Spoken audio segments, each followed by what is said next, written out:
I'd like to call the meeting to order. I'm Jack Frost, Chairman of the Board and Metropolitan Utilities District, Metropolitan Municipal University District Board of Directors, and I'd like to welcome you all to the committee meetings this morning, November 2nd, 2022. This meeting is being held live stream from the board meeting at the M.U.D headquarters building at 7350 World Communications Drive, and a recording of this meeting will be held and uploaded to the M.U.D website after the morning's conclusion. One, safety briefing. I'd like to invite our Vice President of Safety and Security, Shane Hunter, to call a brief meeting to order regarding protocol for the individual meetings and attendance at the board meeting today in the event of an emergency. Thank you. Good morning. Vice President Shane Hunter of Safety and Security. We all came into this space this morning through the doors at the rear of the room. This room is, as we know, on the first floor here at M.U.D headquarters, but there's also an alternate exit here on this side should we need to leave in an emergency. Behind that door in the same hallway, you'll find the nearest fire extinguisher, first aid kit, and AED. With the location of the AED in mind, can I have a show of hands? Who in the room is CPR trained, AED trained? Thank you. Should we need to have EMS respond to this space, 911 will be called from the security desk, and they will escort EMS personnel into the room. As well, if we need to evacuate this space for any reason, we'll go through the same door, take two lefts, and meet up in the parking garage where we'll have an accountability of all that were in this room exited the building. That concludes the safety briefing. Thank you. Roll call. McGowan? Here. Howard? Here. Kavanaugh? Here. Bagley? Here. Cook? Here. Friend? Here. Frost? Here. Open Meetings Act. I would like to advise all those in attendance that a copy of the Open Meetings Act is available on the back wall of the boardroom.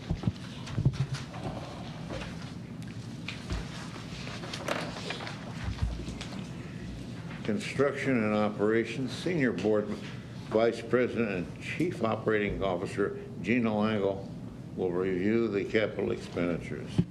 Good morning. Gina Langle, Senior Vice President, Chief Operations Officer.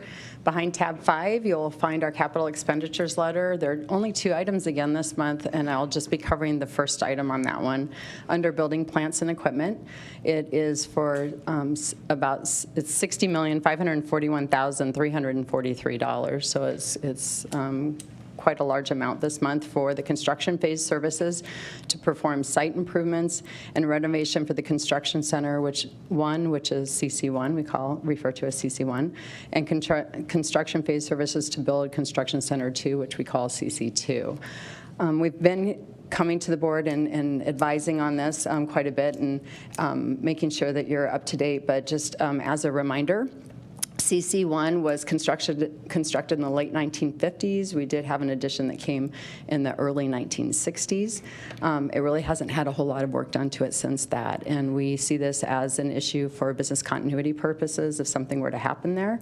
And we also have some challenges with the way CC1 is constructed now for things such as having large vehicles, not having room to expand, and so forth. This particular amount we're coming to the board, it will be the final funding request for this. The other funding requests that we did have for this were in May of 2022. That was for owner's representation at that time to work with us to work with the construction manager at risk process. And also in October of 2022, we also came for master planning and design services at that time for CC1 and CC2, and we hired an architect and design service to help us with this. So again, this will be the final funding request for this. It includes the construction, the equipment, and the moving expenses that we'll be reusing for this process. And we will be coming back to the board with a construction manager recommendation, likely early part of next year. to begin the CC1 process, or CC2 process, sorry. That would be the CC2 one, and then we'd also come back to the board again to when we hire the construction manager for CC1. They may or may not be the same person or same company, but you'll see us coming back for that. When we come back, it would just be part of the bid process. The $60.5 million that we're coming, we wouldn't be bringing more money back at that time for that. It would just be to go through the hiring process for those particular ones. Do you have any questions about this? Jan, I have, excuse me, I have a couple. CC1 process, is that, we're going to go forward and renovate the restrooms and do some other work for it before we do the whole project, is that right? That is correct. This does not cover that initial part, or does it? It will cover this, so within over the rest of this year, beginning of next year, as we're going through the process of the master planning, part of that will be for the renovation of the restrooms. So we plan to do that during the first part of 2023, in that area. So we'll do the restrooms and the roof. So this $60.5 million includes those renovations that would be done for that. Okay, thank you. The second question, construction manager at risk, help me remember. That's where we pick someone and we give it to them, the project, we agree to the scope and everything, and then they're at risk for any cost overruns or for bringing it in at project cost? They help us to contain the costs for that within the budget that we have set. If there are things outside the control, like inflationary costs or anything like that, that would not be included in that portion of it. But they do help us to make sure that we are getting the right spatial planning and that we're using our assets the correct amount. And John, is there anything I need to add to that? Okay, on that. So they look at the funding with it, and they make sure that the funding for it is being used appropriately and most efficiently in the process. So we have an owner's representation that is project control that is helping us with that to make sure that we are containing it. But I think the question that you have in this is the budget itself is set to be able to be kept within that budget unless there are inflationary costs that are beyond our control. Because that's how I recall it. At risk means that they're taking part of the risk and not just us once we agree to the scope. Correct. There's some risk to that, but we're part of that process. It's not just them. We will look, and if there are things that we need to do at one center and we have to give up so that we can do things at the other center, we'll make that budget work within that. But as we go through that process, they will help us to manage that risk and make sure it's done appropriately. Anything you'd like to add to that? I'm asking John Velereski. This isn't under my span of control, so I want to make sure that I'm speaking correctly for that particular department. Thank you, Gina. Yes, just to add to what Gina stated here, what we do is have a guaranteed maximum price that we set with that contractor when we bring them on board. The intent is to minimize any change orders that might come up in the project. Now, since we're all working together with the architect and the contractor and our owner's representative and ourselves, we're trying to foresee any issues during the process to prevent those change orders. But there may be issues like Gina mentioned, like inflation. If there's some other condition that just couldn't be foreseen on site, there might be some change orders, but we definitely want to try to mitigate that and then maybe offset that cost by trading off something else within the project to stay within the budget that we're approved for. Thank you. Thank you. That answered your question, Director McGowan? Thank you. Any other questions? Thank you. Oh, Gina, are you going to cover the second item? I have a question on that. Go ahead. We're going to replace those now, but are they operational now? Are we going to let them run until they're worn out and they use their operational life and then replace them? We're ordering them now. I understand why, but are we going to replace them now or let the old ones run until they've broken?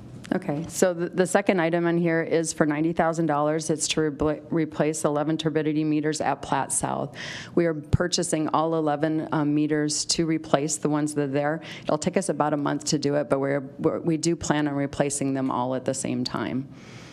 even though they haven't worn out? Correct, because they're very important part of our process that we have, that we do out there to assure that we're in compliance, with all of the everything in our water quality in there. So we will make sure that when we bring that in, that we do it relatively quickly, because if we do have parts that or something that breaks down, we can't order parts for it. Now, we could use parts from a different meter to be able to replace it, but we like to make sure that we're doing this as efficiently and effectively as we can. I understand that, but the way I read this, you're ordering them now because we can get them, and not because we need them. They haven't worn out yet.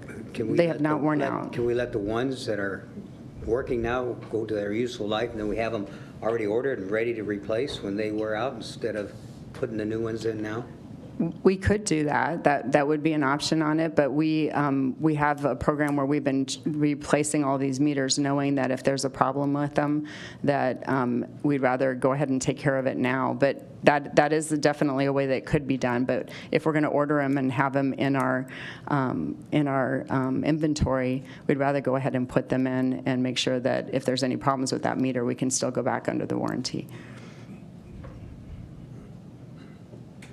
Does that answer your question? Yeah, I just thought we'd let the ones that are working now go through their useful life. When they wear out, here's the inventory we already have on hand, and then replace them. But that's, I understand. Okay. So Gina, you're saying why sit on the shelf when the warranty's running on them? And the warranty might be up by the time we even use them. How long is that warranty, about a year? I don't know the answer to that. I can get that for you, though. When you get a chance. Sure. Okay. Mark Doyle, President. We had quite a bit of discussion about this internally, and I had the same questions. We always meet the Thursday before the board meeting, and we go through every item as a large group. I remember when we renovated the filter plant at Florence years ago when I was on the board, and one of the things that became crystal clear to me, no pun intended, because turbidity is the measure of opaqueness of water by shining light through it. One of the things that became crystal clear is that turbidity, measuring it, is so critically important to treating water that there's no room for error. It's a precursor to some really bad things like happened in Milwaukee many years ago when they had a cryptosporidium outbreak because of not watching turbidity, and people actually died in old folks' homes. So we had the same discussion. I think the answers were rock solid from the water folks, and I'm glad you're asking, because we anticipate these things and they're going to say, yeah, we talked all about that. So I think it's a good move, a solid move, and I think it's once we have them all, we could not nickel and dime it, but we could fix them as it comes up. But we think the more sound method is to get those new meters in place and be good for, I don't know how long, but a long time. So thanks. The question, yeah, we went through this. Thank you. Any other questions? Thanks.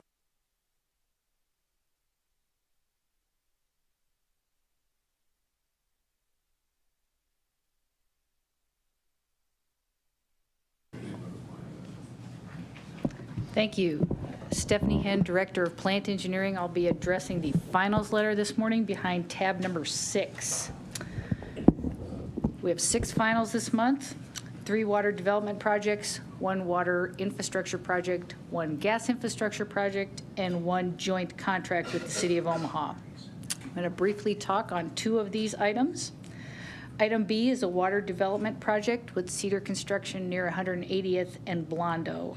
There is a change order associated with this final of just under $71,000 due to additional costs because mostly of the supply chain issues, also some additional erosion control and additional barricading for safety along Blondo Street to keep traffic open. Approving this final also approves the corresponding change order. Item E is a joint contract with the City of Omaha near 156th and West Dodge Road. A joint contract with the city is we actually have a contract with the City of Omaha. They hire a general contractor. They also hire a subcontractor to do the water work. So in this case, Vranek Construction was the general contractor. Judd's Brothers Construction did the water main work for us.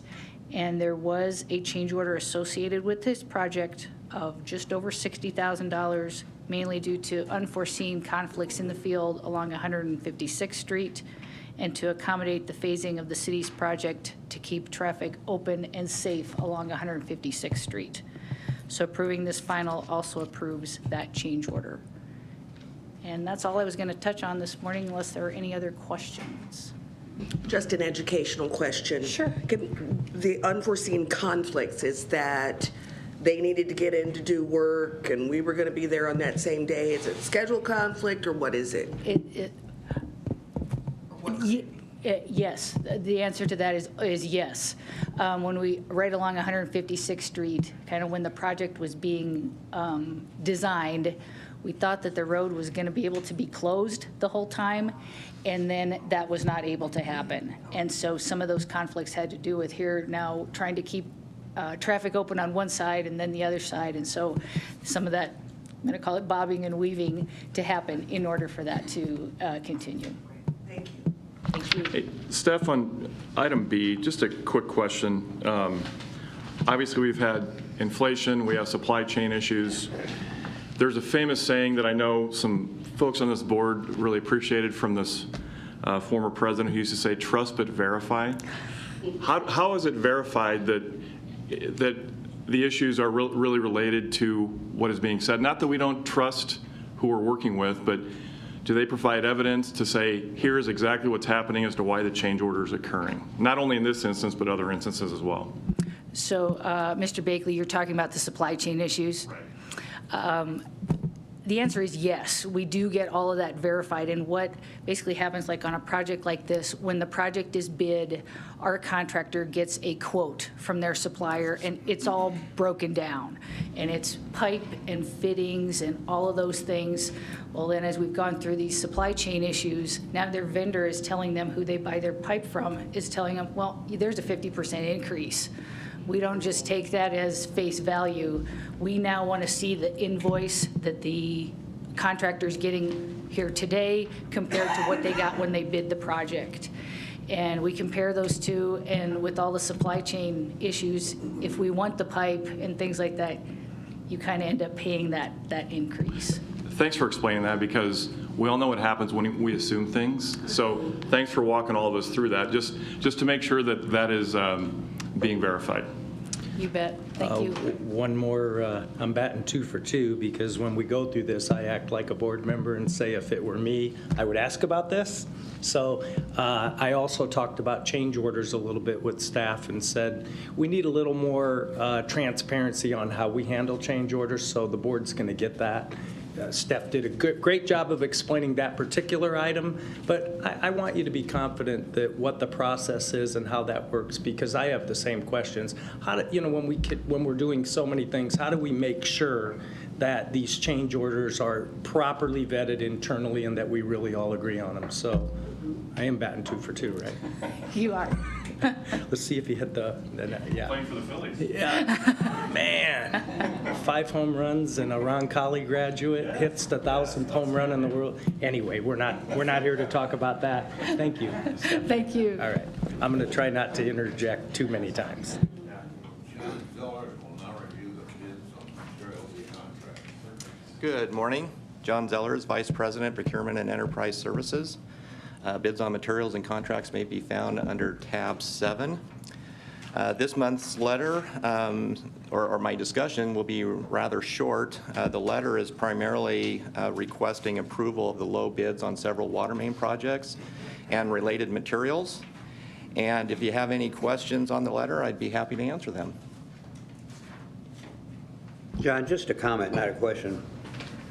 Starting with item number 2, Kirsten Construction has won every bid all throughout this thing. Are they just that competitive, and do we have good experience with them? Yes, Kirsten Construction and Cedar Construction are 2 of our main water main contractors. Kirsten is successful on getting a lot of our bids, and so is Cedar. I don't want to say that it's definitely predictable by any means, but you'll see times where Kirsten is more competitive because they need the work in the backlog, and you'll see times where Cedar is more competitive where they need the work in the backlog. We have other contractors such as Pat Thomas Construction, Judd's Brothers, and so forth that also bid and are successful as well. If the question is related to whether Kirsten's can do the work, we are confident that they can do the work. They have been a contractor for us for many years, actually before I even started at the district, and I've been here almost 26 years. And that's the same for Cedar Construction as well. Good, thank you. I just think it's great that we have Kirsten and Cedar batting back and forth. I definitely agree. They have been an extremely good partner for us for water main projects for years, if not, well, decades. So, all right, thank you. Services and Extensions, Vice President of Engineering Masania will now review the proposed main extensions.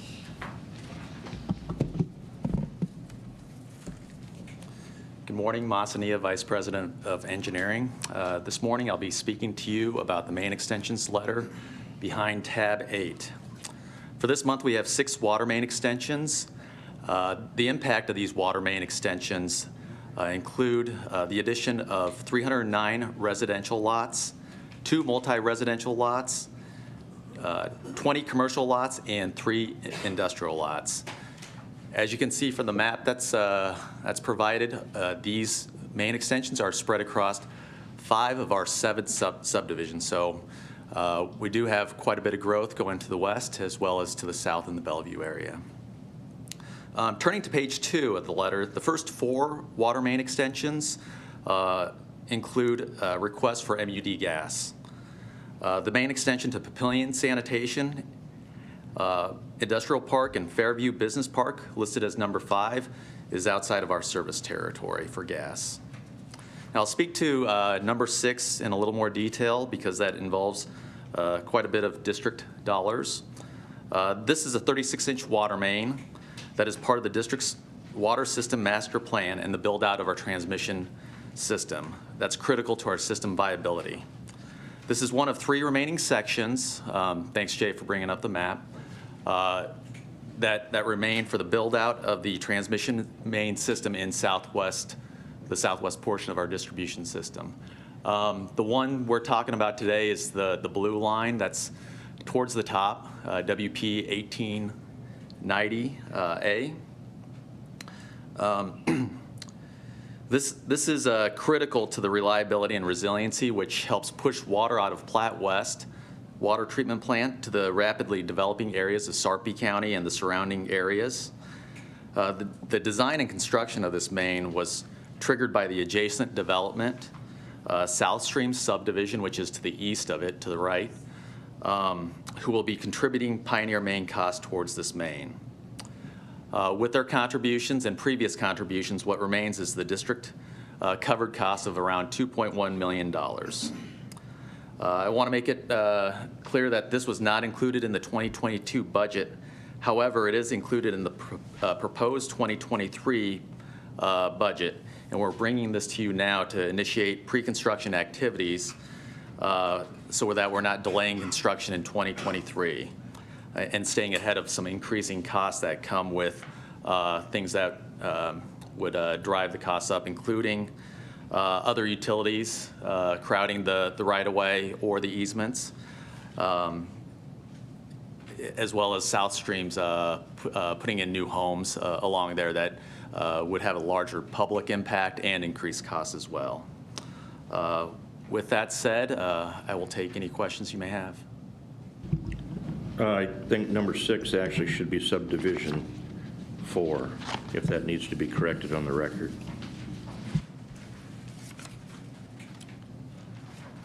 Thank you, Director Kavanaugh. We'll get that corrected. Whoa, whoa, whoa, whoa. You're in my area here. Ma, so you said on page 2, all those water services, they also ask for gas service.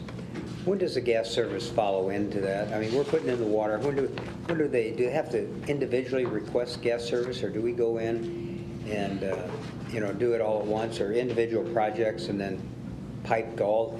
Like on number 2, my area, 222 single residences. Do we go in and lay the pipe to serve all those? Yeah, so kind of the process, I'll just provide a high overview of what that looks like. So the developer's engineer will contact us for requesting gas service. We'll go through the design process for that. And that design will include laying out gas mains for that entire subdivision where they're requesting gas service to. So we'll know where the lots are located, which ones we need to front. Following that, as builders come in and purchase lots, then that goes through the gas service request, and we'll run individual services out there. Thank you. Welcome. Are there any other questions? I would just say, again, this one is an almost $2 million main extension with a 36-inch main. That's a little bit, maybe not unusual, but a lot of internal discussion about who pioneers what do you do when you oversize, why do you oversize. This one, if you go back to the bid letter, which you don't need to, is the one that Cedar bid on, and it was successful of all the lists. So it gets a lot of scrutiny because this is, I would always ask, well, Platte West has been here a long time. I haven't really heard about this one, so we're trying to do a better job internally and externally of planning and signaling. And Masa mentioned that it isn't in the 22 budget, but it's in the 23. We're gonna try to get a little more. I'm not being critical here. I'm just saying, if I'm not aware of it coming up, you're probably not. So a lot of scrutiny. It's a big deal to run our transmission system in 36-inch mains and 42.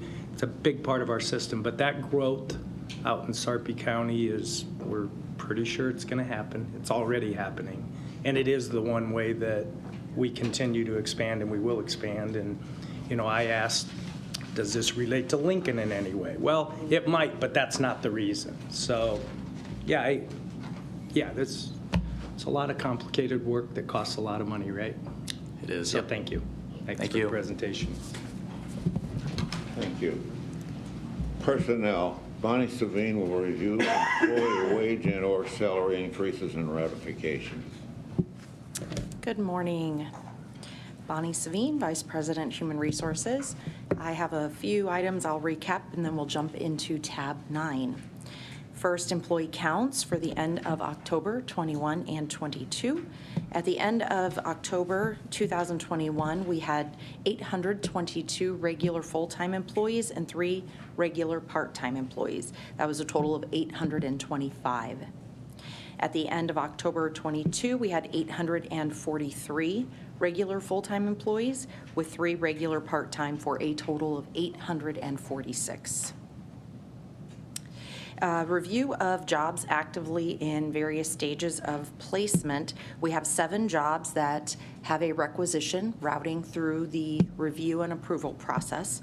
We have 15 jobs currently posted. 9 are external only, 1 is internal only, and 5 are both internal and external. We have 9 jobs that have applications that are in the review or interview stages, and then we also have 5 jobs with 20 selected candidates that will be onboarding over the next several weeks. So the next 2 Mondays, we have a couple of large groups. And finally, I was asked to provide a brief update on the district's annual benefit fair, which was held on October 20th. Nearly 500 employees, retirees, and their family members attended the event. A couple of our board members attended, so thank you. 144 attendees obtained either a flu or COVID vaccine or both. 25 obtained shingles or pneumonia or both vaccines. 27 obtained a mammogram through the Methodist mobile mammogram bus. 54 attendees obtained a biometric finger prick screening that gives them some personal health information. And those are just a few highlights from the day. And our benefit administrators continue to give us outstanding feedback that the event is well attended, that our employees and retirees are very engaged in their benefits and ask terrific questions. And so I would just offer my appreciation for the continued support to hold that event. It is our largest event of the year.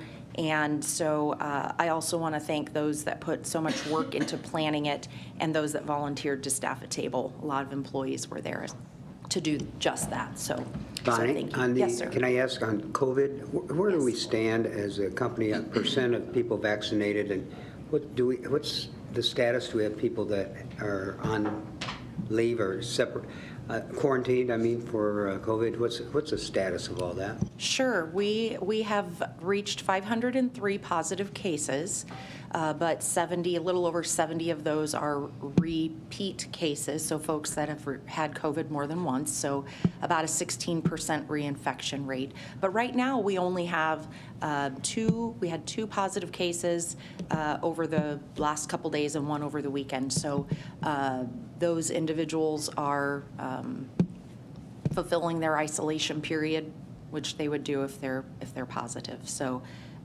as far as those vaccinated, our initial series vaccination rate is still about 75%, and the number of individuals reporting their vaccines has reduced tremendously. So I can pull together some other information if you need more. Fine. That's fine. Thank you. Okay, behind tab 9, you'll find the wage and/or salary increases and ratifications letter. Human Resources is recommending the Board of Directors approve wage increases for 5 employees this month. They are 5 OAC employees that are receiving a promotion through the normal job posting process. Are there any questions? Ms. Cook. Thank you. It's not related to your report. Thank you. A couple of years ago, we touched on the issue of, I think HR generated an annual affirmative action report, which was kind of just, in my opinion, take the white out and then change the year on it. Okay. Is there a new way that you're doing that, or what can we look forward to in terms of kind of strategic goal setting versus hash mark making? Sure, you bet. We have a new diversity and inclusion plan that we are working to provide a copy of for 2023. We have the 2022 that we've been working from, and Mr. Mendenhall and Mr. Doyle and I actually have a meeting coming up to do just that, review some of our reports and statistics, as well as begin some conversations with the senior team on goal planning for next year. Thank you. You're welcome. And then tab 10. The district's collective bargaining agreement with the IBEW 1521 includes language for an annual wage reclassification, and we conduct that on an annual basis. The 2022 process was recently conducted. The reopener committee held 7 meetings that impacted 14 employees, reviewing 7 jobs. The committee is recommending adjustments to 3 jobs that would affect wages for 3 employees. Those recommendations are outlined in the letter behind tab 10, and they include an employee in each of the following jobs: Administrative Clerk 3 in the Accounting Department, Customer Accounting Clerk 2, and Administrative Clerk 4, both in the Customer Accounting Division. Big thanks to Terry Kroll and Tom Todd, along with Jessica Kraft and Katie Pulte. They were the reopener committee and they led that process, and a big thanks to all those who participated as well. So, questions on that letter? Okay, thank you.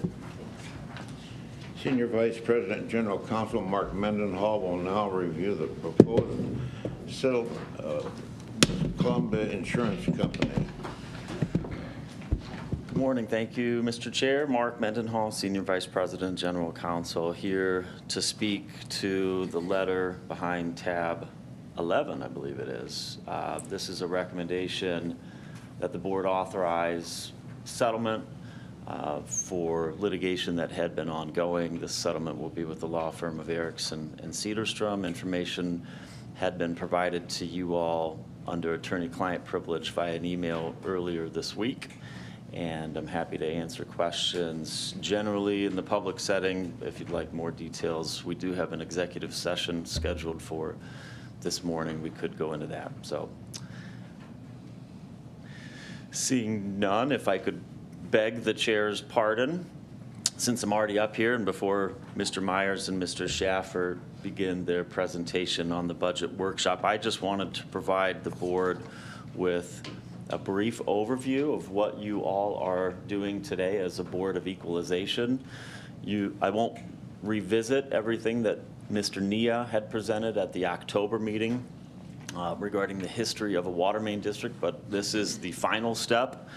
And so the board at the October meeting approved a resolution that took the final costs to install that water main in Earl Avenue, and it's broken out by accessible footage, basically the frontage of each lot.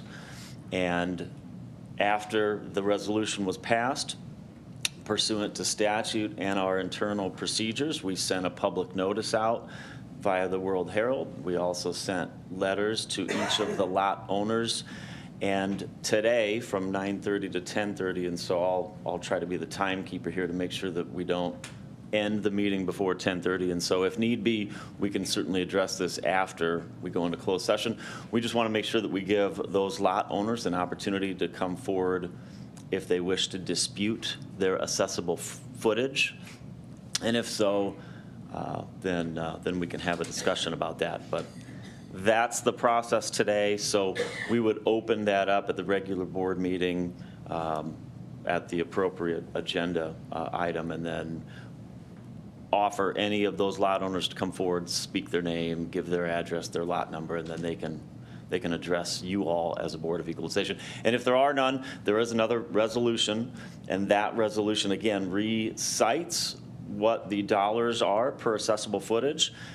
That information, after the board would approve it, if that were to happen today, will then be provided to the Douglas County Assessor's Office, and that special assessment will be placed on their tax bill. So hopefully that helps explain that. Director Frost, Chair Frost. You said it's going to be on their tax bill. That's why I was wondering, are these assessed to the individual homeowners and they're due on a lump sum, or how's that paid? They can do either way. I think one of the homeowners indicated he intended to pay in one lump sum. Otherwise, they would pay through the Douglas County Treasurer's Department over a period of 10 years. But I believe one individual was going to pay all of it up front. So with the Treasury Department, it's over 10 years, so they get to spread this out? Yes. Okay. Yes. Yes, sir. Okay. Thank you for your indulgence. Appreciate it. Mark Doyle, President. Mark Mendenhall, talking to Director Kavanaugh. It's actually attached to the property, not the homeowner. The property, yeah. I mean, that's a key point. Clarification, yeah. And, you know, if you were a homeowner, you realize you have that assessment that goes with the home if you sell it, or it comes with the home if you buy it. That's why they do title inspections. That's why they do title inspections, so Yes, thank you for that clarification, Board. Appreciate it. Vice President of Procurement, Mark Myers, will now provide the 2023 budget workshop presentation. Good morning. Mark Myers, Vice President of Accounting. Today I'll be presenting a preliminary view of the 2023 budget, focusing on personnel and capital projects.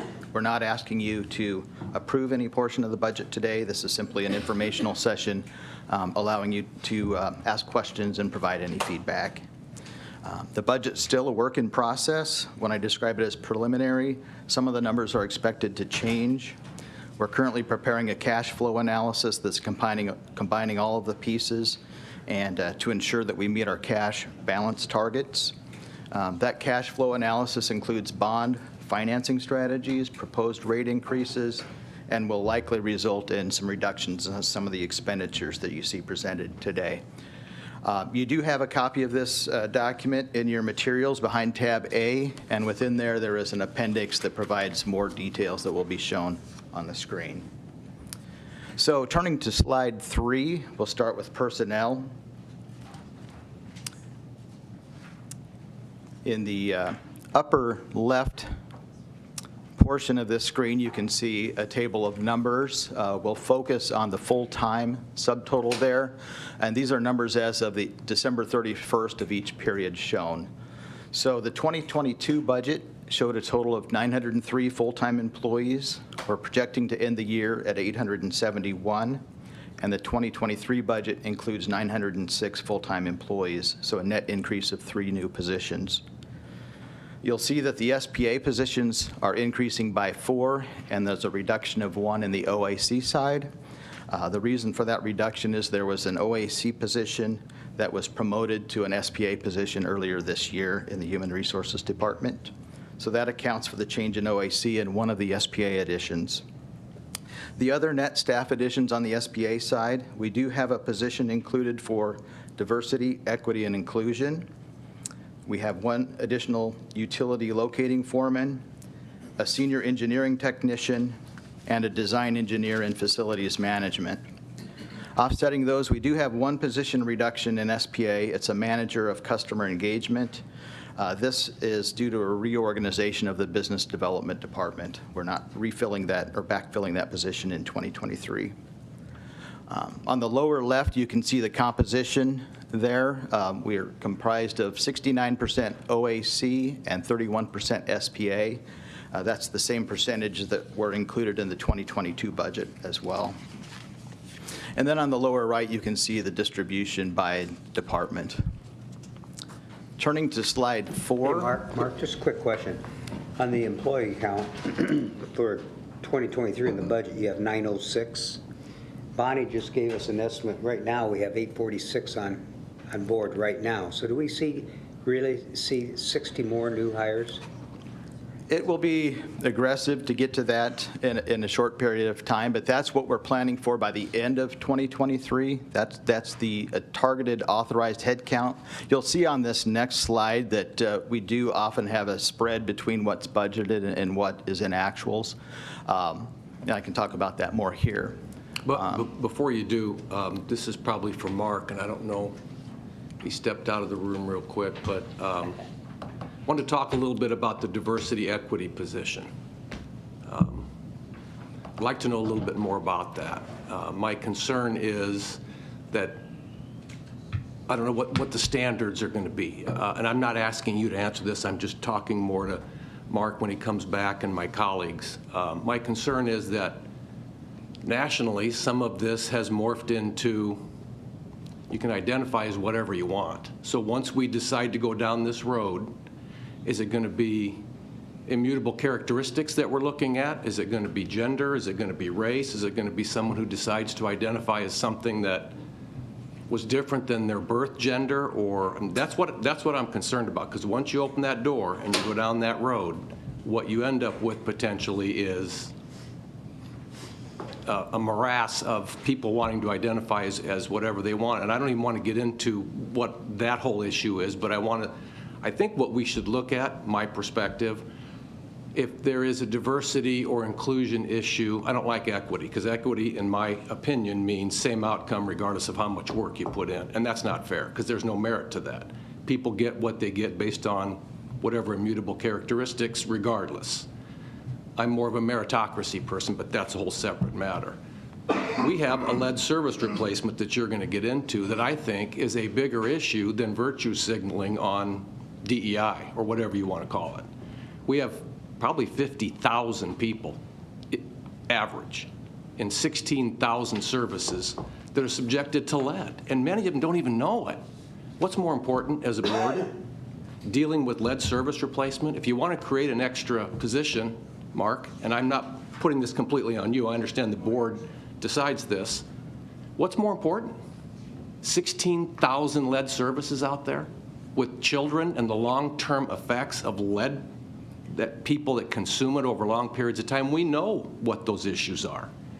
But we're more concerned about adding a DEI position in here when we've got Mark Mendenhall and we've got Bonnie Savine, that if you're concerned about what the numbers are, that's who we ought to be talking to about this, rather than creating a position.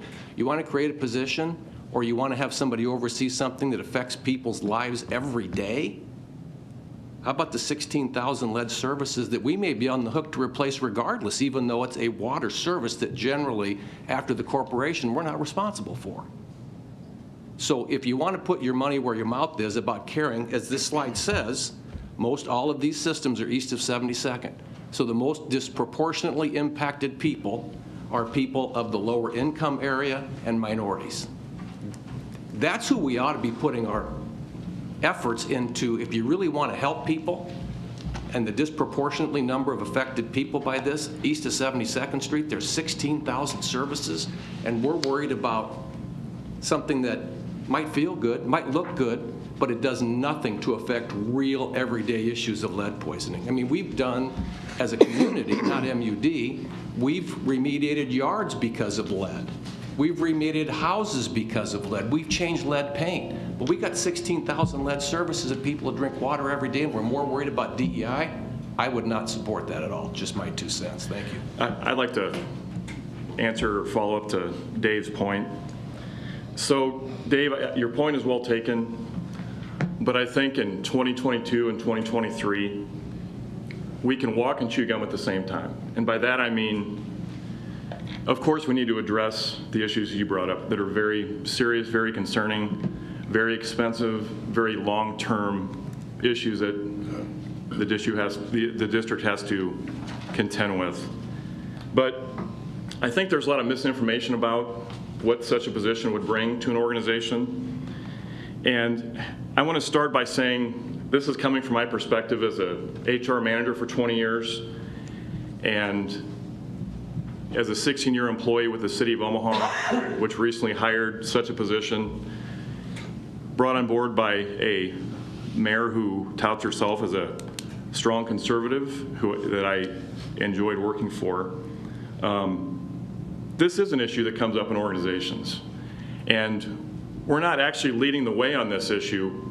In fact, companies, national companies such as Walmart, Gucci, Zoom, numerous other educational institutions have hired a chief diversity officer to take this issue to allow their employees to feel comfortable in their workplace.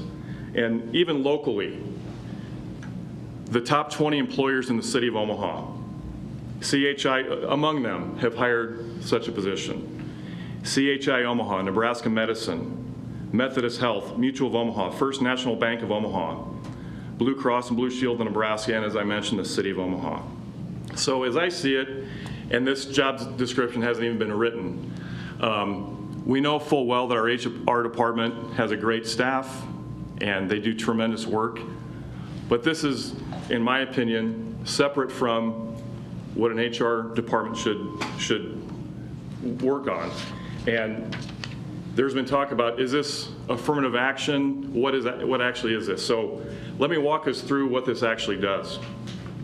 This actually pertains to the Civil Rights Act of 1964, the Equal Employment Opportunity component of the Civil Rights Act.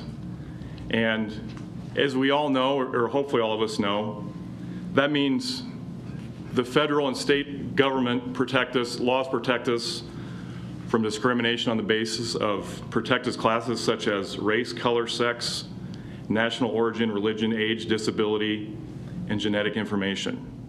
EEO rights are guaranteed, like I said, by federal and state fair employment laws and are enforced by the Equal Employment Opportunity Commission and its state counterparts.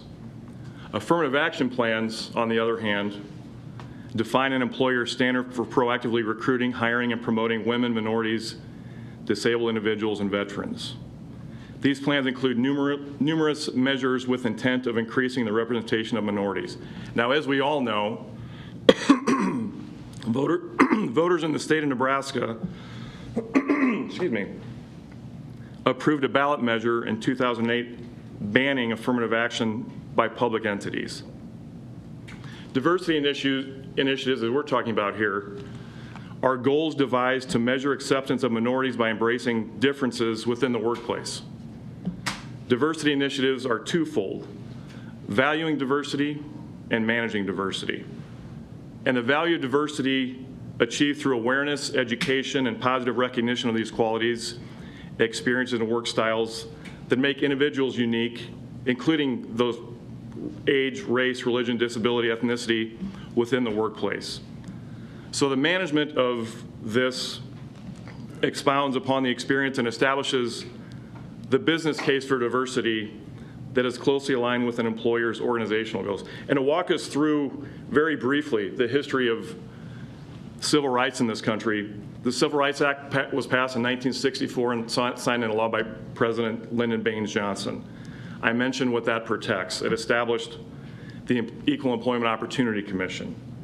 There have been laws that have been passed since then, including 1967, the Age Discrimination in Employment Act of 1967, protecting individuals who are between the ages of 40 and 65 years of age.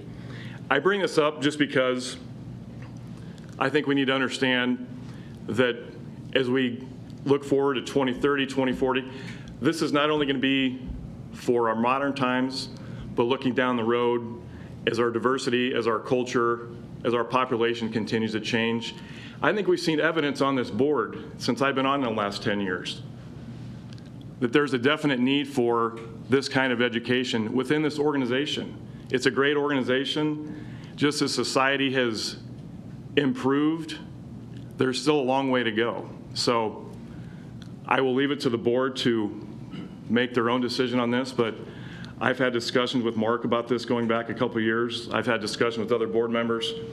I respect the viewpoint of all of my colleagues here, but that is why I believe that we should have this position in place. Thank you. I will chime in. First of all, thank you for the breakfast bar, Director Friend. I'm able to respond more calmly and lovingly because of it. In my opinion, the DEI standards are certainly not related to those areas where, through our faith tradition or cultural tradition, may have challenges in terms of identity. I've got young friends now where I'm sure I'm on the wrong pronoun, and there's just some grace that for folks born in 1964. Certainly not for virtue signaling. We're a public institution, and we're using all of the money and all of the resources of the people that inhabit our service area. And they already don't necessarily proportionately match. Okay, that's fine in terms of racial, ethnic, gender, in terms of leadership and employment. What, as Director Begley said, we look forward to as leaders, as elected leaders, is not just figuring out, boy, did we need to spend that $90,000? We need to plan for the future. Our decisions here need to have an input from as many different great minds, from a diverse background, varied background, educational background as possible. I'm not here to say that the decisions that have been made primarily by white Anglo-Saxon males, ostensibly heterosexual, are all wrong. But what we realize, I mean, even the folks that invented this, the British royal family, I feel like they're ahead of us on diversity, equity, inclusion, and they invented patriarchy and primogeniture and things that we in the United States, at least the language of the founders, was about equality. And it's the original language has been amended to include more and more of us. I'm sure some of us in this room, beyond me as a descendant of enslaved Africans, most of the folks in this room, I'm guessing that the king didn't send your ancestors here with free land. So we all got amended into this system, and we need to live it out in all of our decisions. So to the extent that that is in support of the DEI professional who knows how these issues impact our RFP process, not just training about how not to offend somebody on a day-to-day basis. DEI leadership, especially for a future-oriented institution, requires us to humble ourselves to what we don't know, because ultimately it's a business decision. So thank you. And this isn't even part of your thing. And I told you when I saw you earlier, oh, you're not going to read all those 55 pages, and then here we are. Anyway, thank you. Is the budget proposing a position like that? That's a question I have. I've heard arguments about it. That's correct. There is a position in the budget currently to hire to address diversity, equity, and inclusion. So when will we have an opportunity to voice our opinion or support it or vote against it or support it? The opinions can be stated today. The vote will actually occur at the December meeting when we present the full budget to you for approval. Pardon me, Director McGowan, you have the opportunity every day. From here on, yeah, we wanted to bring it up soon, and that's why we have these workshops, so we can all talk it through. And as Director Begley said, we've been talking about this for a couple years. I feel we have some things in place that facilitate whatever direction we go from here. And I have a few more comments, but I want to wait till the board's done. I would just like to be able to clarify, I'm not opposed to diversity. I'm not opposed to inclusion. I'm opposed to hiring somebody when we've already got staff that do that work now, or should be doing that work now. All of our managers should be looking at that when they make recommendations for hire or for promotional increases. This should be something that's ingrained, in my opinion, not put on one person as a position. And if we're going to create additional positions, what's the budget impact? And I say that to Joe Schaffer. I'm not looking for you to answer right now, but we've got CC1, we've got CC2. We're going to spend $60 million eventually on the construction center. Everything has a rate impact. I'm not opposed to it, and I appreciate the history lesson, Mr. Begley, but if we want to make an impact in everyone's life that we serve, I still think if you're going to look to hire somebody, I'm not advocating that, we ought to have somebody taking a look at lead service replacements, because that's a real everyday impact on people's lives. I'll end with this. Bonnie and Mark are smart people. I'm sure they can figure out if there's additional education for all of our people, not just one figurehead that does this, even if that one figurehead does a great job. Everyone should be doing this, not just hiring one person. And I think we have bigger issues if we're going to add additional staff. And we're always telling the union we're going to add OAC staff. Here's another SPA position after we've told them we're going to add OAC staff. And Jimmy, you and I have talked about this. This is another SPA position. What about the OAC positions for all the additional crews to put all the new stick in the ground that we've got to do over the next 20 years? Let me follow up with Dave. I kind of am like Dave. I'm not against diversity or anything, but last I knew, M.U.D is an equal opportunity employer, and I think I want to echo what Dave said. I think Mark Mendenhall and Bonnie Savine are great in their jobs, and I think they do a good job. And I think all our managers have that responsibility to make sure there's diversity and considered when they hire. And I just don't think we need this position, and at this point in time, I agree with Dave. I just don't think I could support it.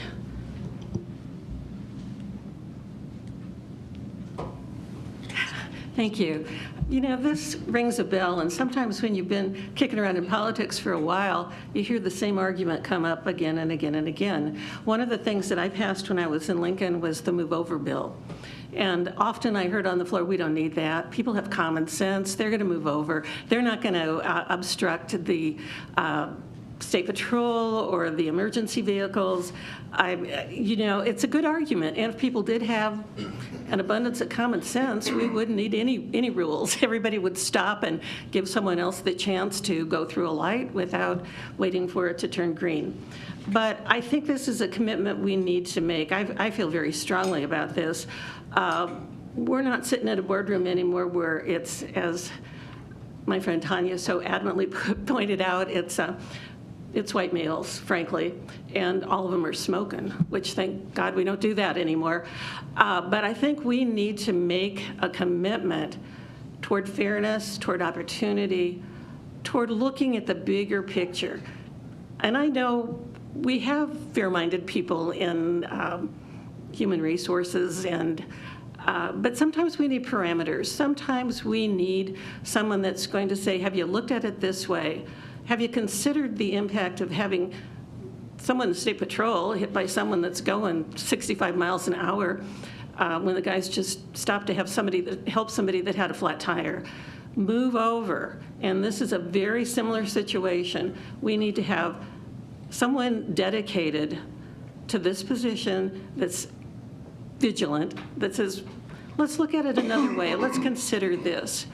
So I'm very strongly committed to having this position. I'm glad we've moved in this direction.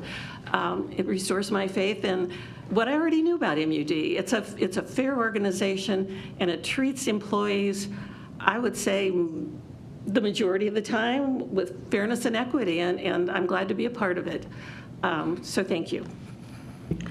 Thanks. That's exactly my point, too, is we have treated them with fairness and equity.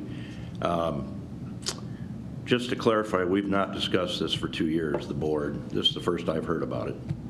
And I believe Director Friend was asking for some clarification on what this position would entail. And I think that's all we're really asking. And I don't think a vote, well, we're not voting today, but a vote for this entire budget shouldn't be endorsing this position. That needs to be held out and discussed more in detail.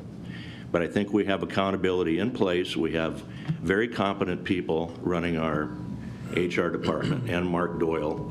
And if there is an issue, we expect that to be brought forward and addressed. My 2 cents.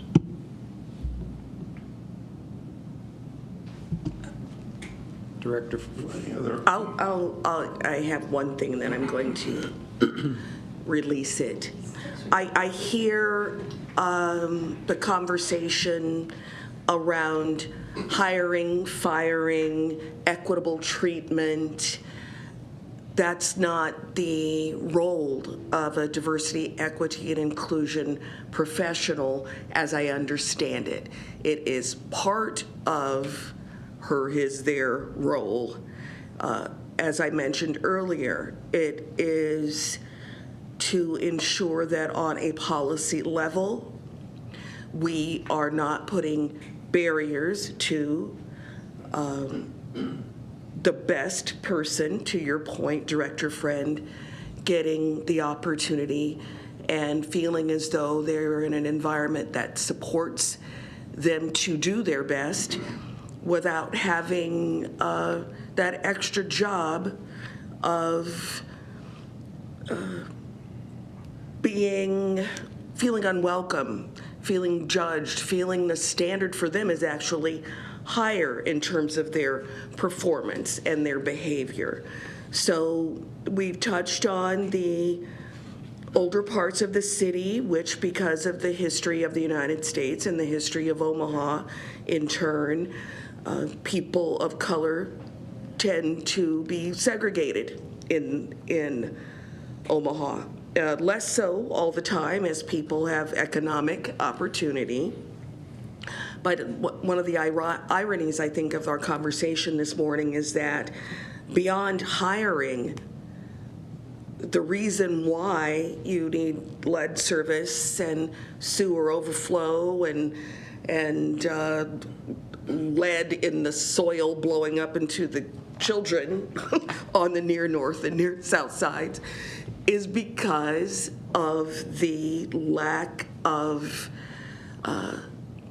consideration or diversity of decision makers over the years.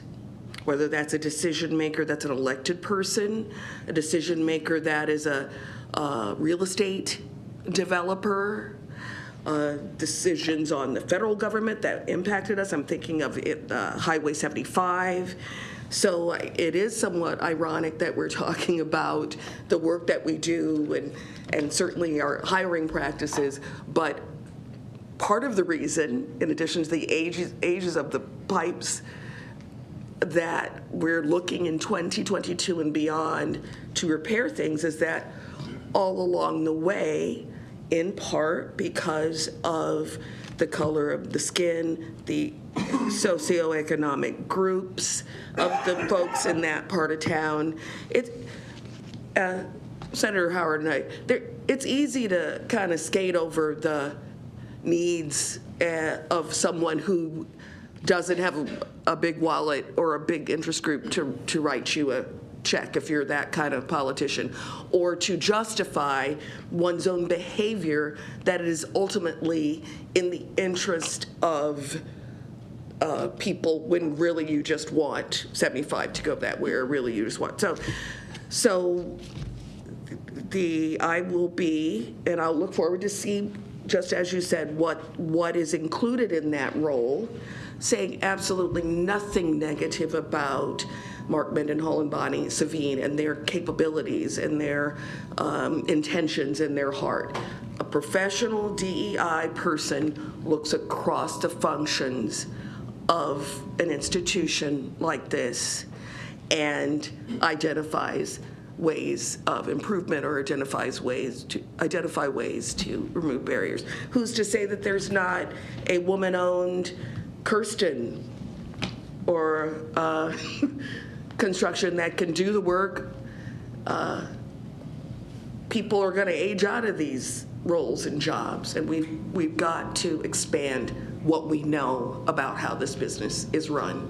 And the pandemic should be reminding us how quickly stuff catches you off guard in big ways. Thank you. I do want to follow up real quick, and it's been a good discussion with the board.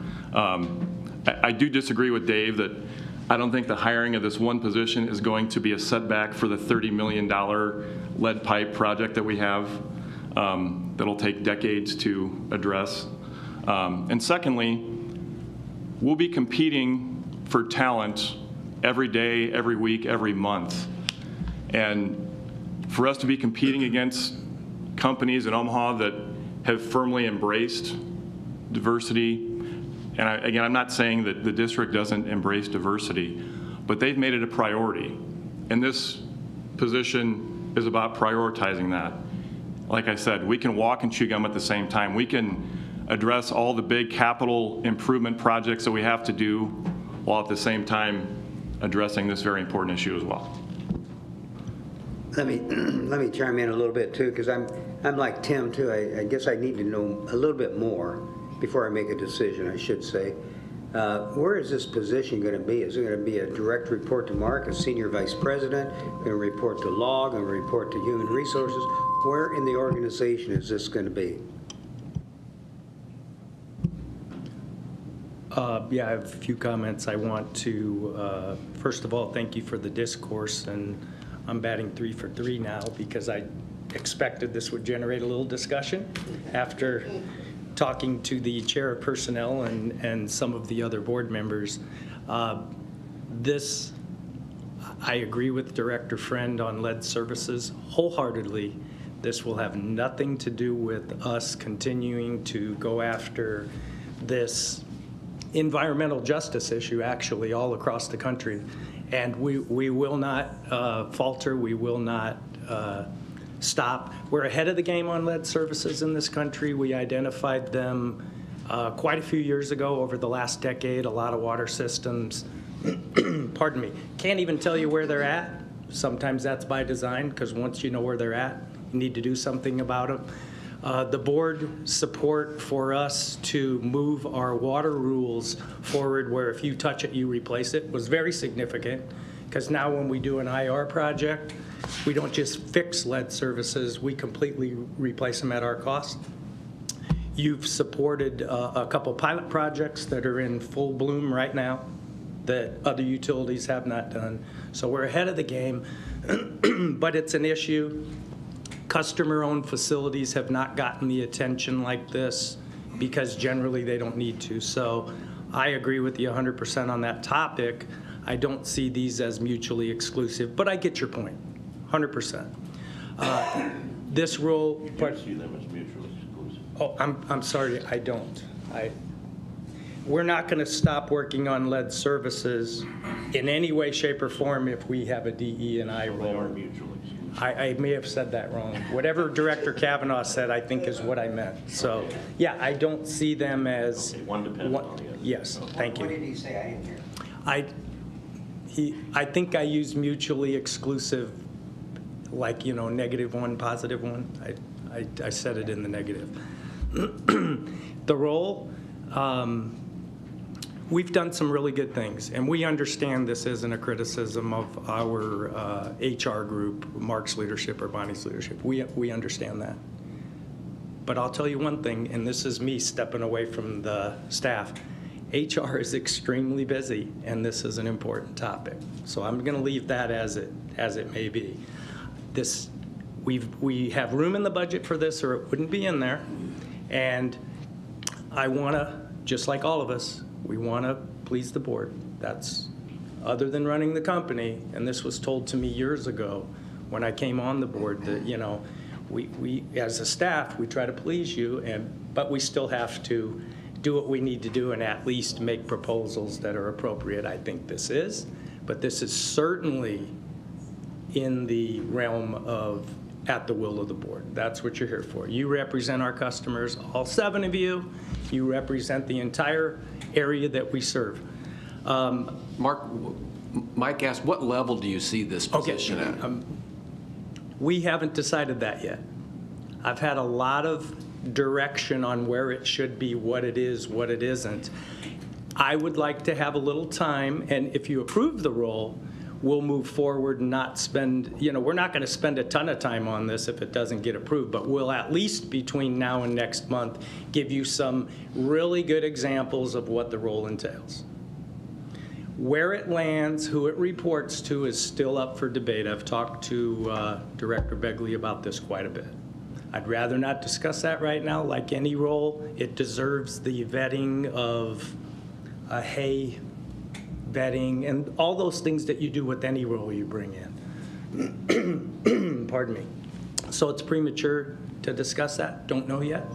Well, that's what kind of bothers me, because you're asking us to consider approval of this position. We don't know where it's going to be. You know, it needs to be defined, like you said. I think what we need to do is do that vetting and do that research and come back to us and say, here's what we're going to do. Here's the role. Here's the responsibility. Here's where it fits in our organization, and ask for approval at that time. Asking us to approve it at this time based upon what you just said kind of bothers me.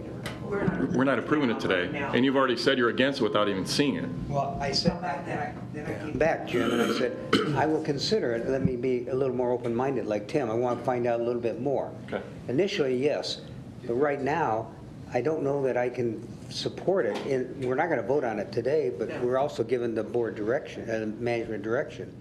I just want to know a lot more about it, where it's going to be, how much are we going to pay, you know, who's going to report to who, what's the scope of the job, what's the responsibility. That's, you know, just like any other job that needs to be approved, we need to know that the meat to it. I don't remember, since I've been on here about 3 years now, that this amount of discussion over any other position, which builds my argument and my ire about, as soon as you start talking about diversity, equity, inclusion, a person of color or somebody different from 1,000 years of patriarchy, getting an opportunity to be, I don't know, close, maybe reporting to the top executive. Boy, here come all of the lists, the nitnoid lists of exceptional qualifications that the other needs. When mediocrity and has just automatically been assumed to be overly and well qualified. And that is why we have policies and roles in organizations, not so much for to eliminate people who've been in leadership, but when you look up and it's always the same kind of person, and this is the United States of America, and you look around and see lots and lots of well-qualified and well-educated people who are able to provide services, products, labor to the organization and they're not there, and then we have a big old conversation about this, about the creation of one job in a sea of, as you said, what, $30 million worth of infrastructure work. By the way, if we're taking money from the federal government from either of these last two piles of money, 40% of that is to be directed to historically impacted communities. So I want to say that out loud on the record, because that is what the statute says. So I need a drink of water. Thank you. Well, we've pretty much separated out this issue from our commitment to replacing the old lead pipes, and which is inclusive of the lead concern. So that's entirely separate from our discussion about the position, Correct. as I understand it now. Are you good with that, Dave? Yeah, if you ask me to vote on this budget and that's included, my vote's no. No, I'm not asking you to vote on anything No, I'm just right now. saying, if it came forward that way, then my vote would be no. If we I can don't think it separate it will. out. I think we've had reassurance that we've got a commitment. We've had a long-time commitment. I mean, as I emailed Mark Doyle a few days ago, if nothing else, that break on Farnham and 42nd and Dewey has once again proven how important it is to everyone, all the M.U.D. employees included, us, how we have to have that commitment to the replacement of the lead pipe, which is entirely separate. We have committed that money. We're going forward with it. I don't think anybody would vote against it. So I think we need to have that remain separate from our discussion about this position. Enough. I'm going to end with this, and it's 30 seconds or less. I respect where Tanya's coming from. Director Cook has got a wealth of experience. I see this as not one job. I see this as a philosophy. And I'll say again, I think the whole company should embrace that philosophy. But once you go down the road of inclusion, where does it stop? What if inclusion meant we need, take your pick, and I'm not being critical, but we need somebody who's a transgendered, Hispanic, pick your gender, that was born in Thailand, and they're underserved, and so we need to have that person on a pipe layer as a pipe layer trainee. I mean, that's where inclusion has gone to its ridiculous extent in this country. We've all seen it. I think we can do the job within I'm making a ridiculous example, but we've seen it extended to ridiculous, and here's what I would say as a shot across the bow. Anybody, and I recognize that's what it is, who fully embraces this should be prepared to resign their position and step down and ask the district to replace them with somebody who doesn't look like them, because that's what this is identity politics. So should we ask Mark to step down because we need a female? Jimmy, would you step down so that we can, I'm just saying it, that's what it's all about. That's malarkey. We can disagree. We do. Well, we have the same thing with move over. Who are we going to include that has to move over? Are we going to include big trucks, little trucks, passenger cars, maybe passenger cars with more than 2 people? I mean, again, Dave, to your point about common sense, yeah, let's all worship that. But I think we can, people can have parameters on things that don't include bizarre arguments. I think we can limit ourselves to some things that we can actually perceive, understand, and have maybe experienced in the past, like automobiles, trucks, vehicles that are safety vehicles. And if it needs to be expanded in the future, I know there was an amendment to my move over law to include other vehicles that were required to move over. That can be done in the future. So this is something that we need to move forward on. We need to take the baby steps to begin it, and we need to do it in a common sense way that works for the organization. Thank you. I would finish the diversity, equity, and inclusion is a lot of things, and it's not just race-related. There are those that think you should not ever run a utility like this if you're not an engineer. I'm not saying it's a good example, but it's true, and it's been told to me very clearly many times. Same thing with our neighbor utility.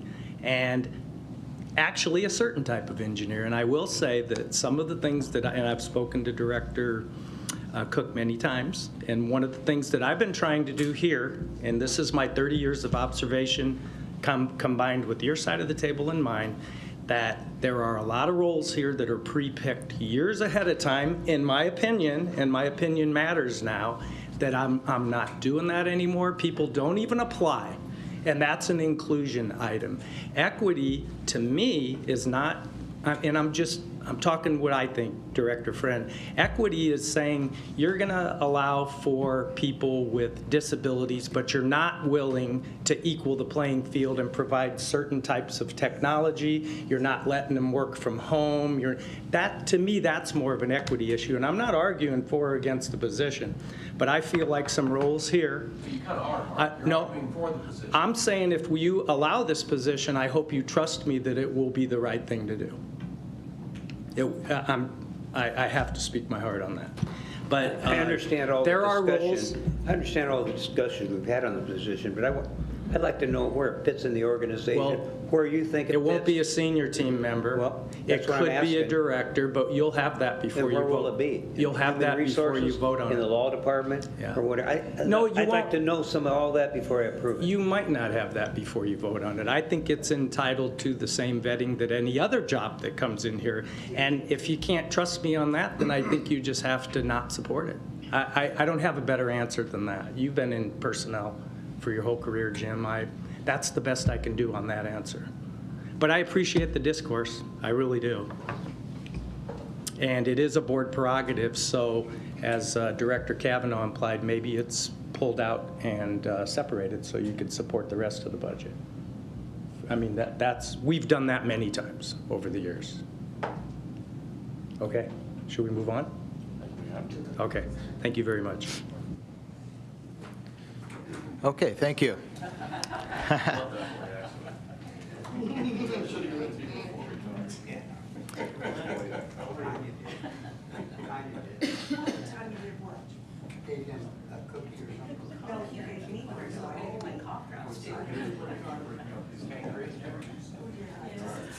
Okay, thank you. Yeah, I wanted to respond to your question about the head count number.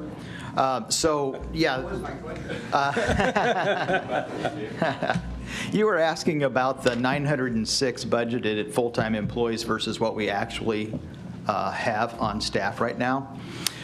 So we do budget at the authorized staffing level. So if we, in a perfect world, had all the employees that were authorized to do the work that we need to do here to operate the business, we would be at 906. Now, when we budget the wage dollars, we do understand that there's some attrition and constantly some open positions, so we do reduce the wage dollars by 3% to adjust for that and account for it. Now, going to slide 4, you can see that a little bit better. This is the 2022 number, so you can see the top line is the actual budget of authorized staffing. We reduce that by 3%, both for dollars and then in this example for the headcount as well, to bring it down to what we would expect to be a more realistic average headcount during the year. You can see we continue to run much lower than that, and that's open positions that come up. People get promoted, and in divisions like construction where you have multiple levels of employees, there's just that time for those to move into different roles and keep positions open for a while. And it's just also the challenges of hiring new staff, which a lot of companies are experiencing today. So there is still some spread there. This is not too much different from what you would have seen last year, maybe a little bit bigger of a gap, but still the trend is the same. But we are doing some things differently to try to close that gap. We're hiring in advance in certain cases when we're aware of retirements. And in some of the other divisions, we're doing some advanced hiring in advance of attrition, like field services, where we know there's a long training period before those people are ready to go out in the field on their own. We'll hire ahead of that going forward. So hopefully going forward, that difference is a little bit smaller going forward. So you say you build in 3% attrition. You have 906 employees, but then you build in 3% attrition on the total payroll? Mm-hmm. Is that sufficient? It seems like, every month Bonnie gives us our employee count. And every month we're well below the budgeted amount. It seems like we ought to be a little more conservative in developing our budget here and not put dollars in that we don't really have to put in. We could take a look at that percentage. I will say through September of this year, the wage variance isn't as large as you would think by looking at these headcount numbers. Through September, we had total payroll of $56.4 million, and it was $2.4 million below budget. So that attrition factor is coming into play, but that's offset by increased overtime as well. So between the attrition, that's offsetting the open positions, the savings, the payroll savings from open positions is being offset by this attrition factor that we planned for, plus higher overtime expense. So we're about 4% lower on wages year to date than what budget would show. So why don't we use a 4% attrition? That's something I think we could look at. Yep. Thank you. Okay, turning to slide 6. I'll just briefly cover this. These are just some other things that are somewhat tied to personnel. We have travel and memberships.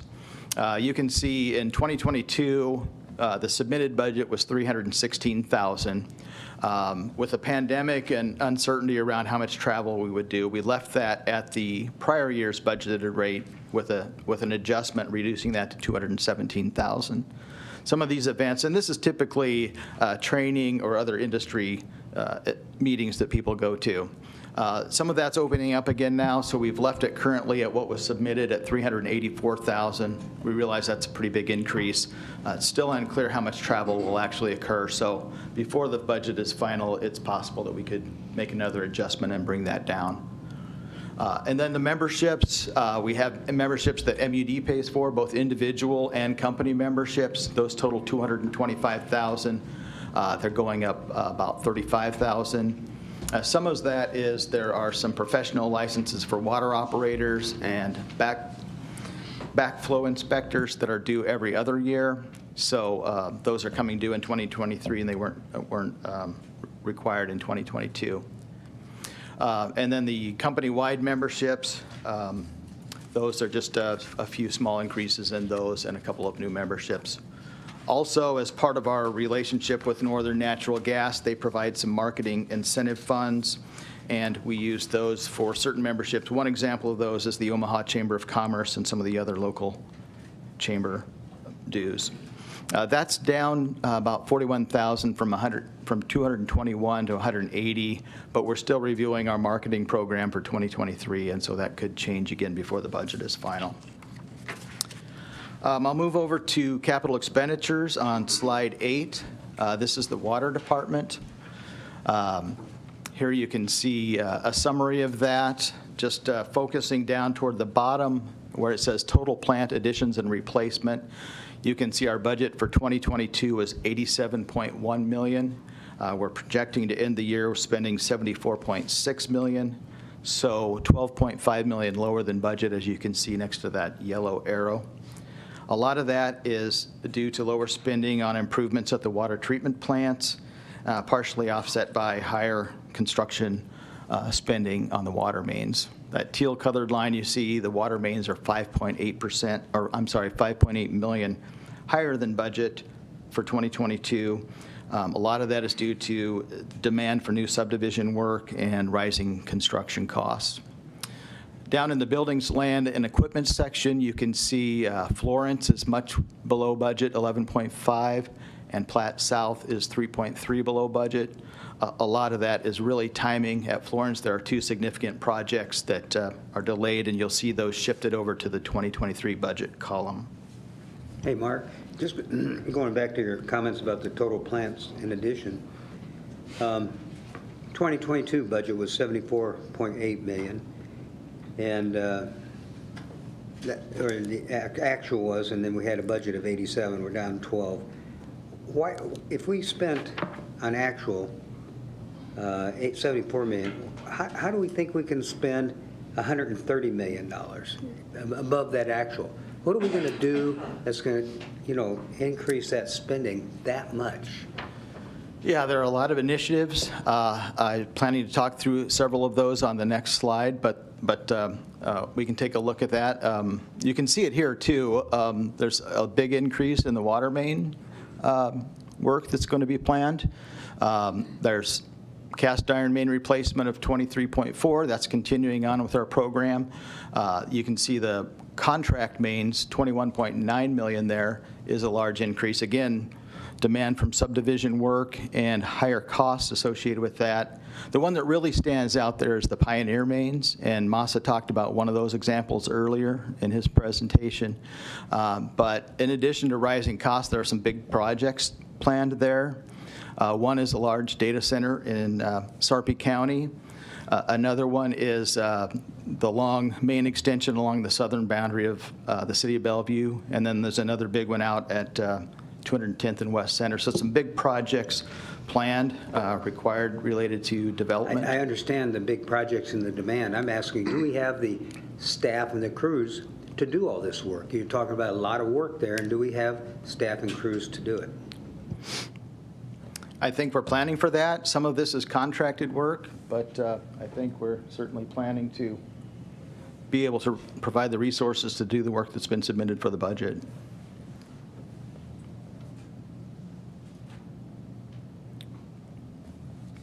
So, yeah, I would turning to slide 9.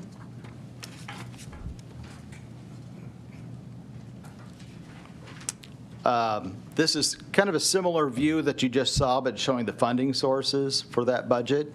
You can see that when I talk about those water mains and the spending there, we're expecting some of that to be reimbursed. The very bottom line there shows $34.5 million with that blue dollar sign. Funding primarily those construction mains, and the increase in those, the developers typically pay for that work, and a portion of the Pioneer mains. We typically pay for about 40% of the Pioneer mains, and developers pay for the remainder. Looking at the buildings, land, and equipment here, a lot of that, as mentioned, is related to the capital improvement plans at Florence and Platte South, and also some spending at Platte West. We're planning for $16.1 million at Florence. With a capital improvement plan now completed for Platte South, we'll kick off that program with some projects totaling $7.8 million in 2023 as well. The buildings, land, and equipment, the other line there, line 13, that's $5.4 million. Including there is an additional $1 million for the West Dodge pump station and $1.1 million for a booster pump station along Highway 370. And then a number of roof replacement projects. I think Gina may have mentioned that earlier.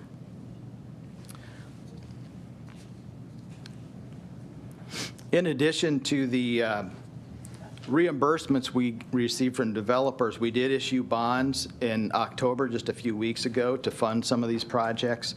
So we're projecting that we'll use about $30.3 million of the $66 million for spending that's included in 2023's budget. Moving on to slide 10, this is just a depiction of those same $130 million. If you combine the infrastructure mains and all other main types, that's about 2/3 of the spending that we're planning. I should, Mr. McGowan, related to your comment on the size of that number, that's one of the things we're evaluating as we finalize the budget over the next few weeks. When we put the cash flows together, it's very likely that we'll have to make some adjustments, and that number could change before we come back in December. Thank you. It just seems like a big jump from this year to next year, and I don't mind that. It just seems like, are we sure we want to budget that high a level? Yeah, because we may not be able to get that work done. It seems like maybe, instead of having a budget based on that, maybe have a contingency or some I don't know what you call it, but something that may happen, may not happen, and budget out the lower amount. Because every month, I look at the income statement that we have. Every month, we're below our budget on expenses and income. And I just think, we're going into a budget year. Do we need to be a little more conservative in the budget and setting it in the first place? Director McGowan, are you specifically talking about the all other mains 48%? I'm talking about the total cost. I mean, on page 9, he had that the actual in 2022 that we spent was 75 million, and now we're budgeting for 130 million. Are we going to be able to do that? That's what I'm asking. Do you know which part of that is strictly developer-driven? If you don't, that's okay, but we can come If we back. could go back to slide 9, I could share that. So the lines there primarily developer-driven are lines 4 and 5 related to the construction of contract and developer mains. Okay. And we do have reimbursements planned for that work. Okay. Yeah. And generally, you know, the pioneer mains typically follow along with that development work as well, so that's driving up the cost there. Another thing that we are doing right now actively, the engineering group and others, is going through a prioritization of all of these projects that have been submitted. There's a kind of a ranking system in terms of the criticality. And as we make reductions or identify the need for reductions, we'll use that ranking and priority system to make some adjustments. Thought I'd just help a little bit. Gina Langle, Senior Vice President, Chief Operations Officer. You're right. There is a big jump that's in there, but we have several CIP projects that we're doing. We also had some projects that were delayed this year that we know are going, because of timing, that we'll be doing next year. We do have some, going back to the head count, that we're trying to bring up those head counts as quickly as we can. I'll just use construction for one of the examples in this. We're putting out for 16 at a time to bring in. And so we have been bringing them in as fast as we can, and we have a commitment to trying to be full by, sometime in 2023. We've always had that commitment, but we are trying to hire ahead in anticipation for retirements that are happening or different areas of the company that can pull from it. We also will use outside services if we need to. We're confident that the amount of main work that's in there, that we're headed in that direction. There's just enough growth and enough things that need to be done there that we're going to have to find a way to get the work done. I'm pleased with the growth and everything, don't get me wrong. I'm just, you addressed my big concern. Do we have the staff and the crews to actually do it? We can say, okay, we're going to spend all this money, here's all the projects we're going to do, but can we physically get it done? Because this year, we're not getting it done. Well, we had supply chain issues, and we're on top of that now, right? And we've had other things that we've looked at, and to make things better. As you recall, we split the VP of Construction and Engineering into 2 positions, and part of that was so that we could spend some time in construction and helping to get the staffing levels up, because that has been a challenge for us recently. We also have had a challenge in hiring engineers, so if you know anyone that wants to apply, we would love to, have engineers or in construction area, we'd love for them to apply for that. But we are finding new ways to help try to attract even engineers to us. We've just even recently had some engineers that have come in and talked to our staff and seen some of our plant work so that we can try to start attracting those type of people to come in as well. So we are making that a huge priority. And then as Mr. Myers is saying there too, we also are making sure we're prioritizing the work, what's mandatory, what's regulatory, what do we need to do, what work can we do now, what can we push off. If we have to start making choices, what can we push off to 2024? But we're going to still have to get the work done. And so even if we start pushing that work off, it's just a risk that we're taking, that we're pushing it off, not to be able to get it done. There's a lot of work that's coming our way right now. I've spent a lot of time with Joe, looking at the planning horizons with us, making sure that we feel comfortable with what we're doing here.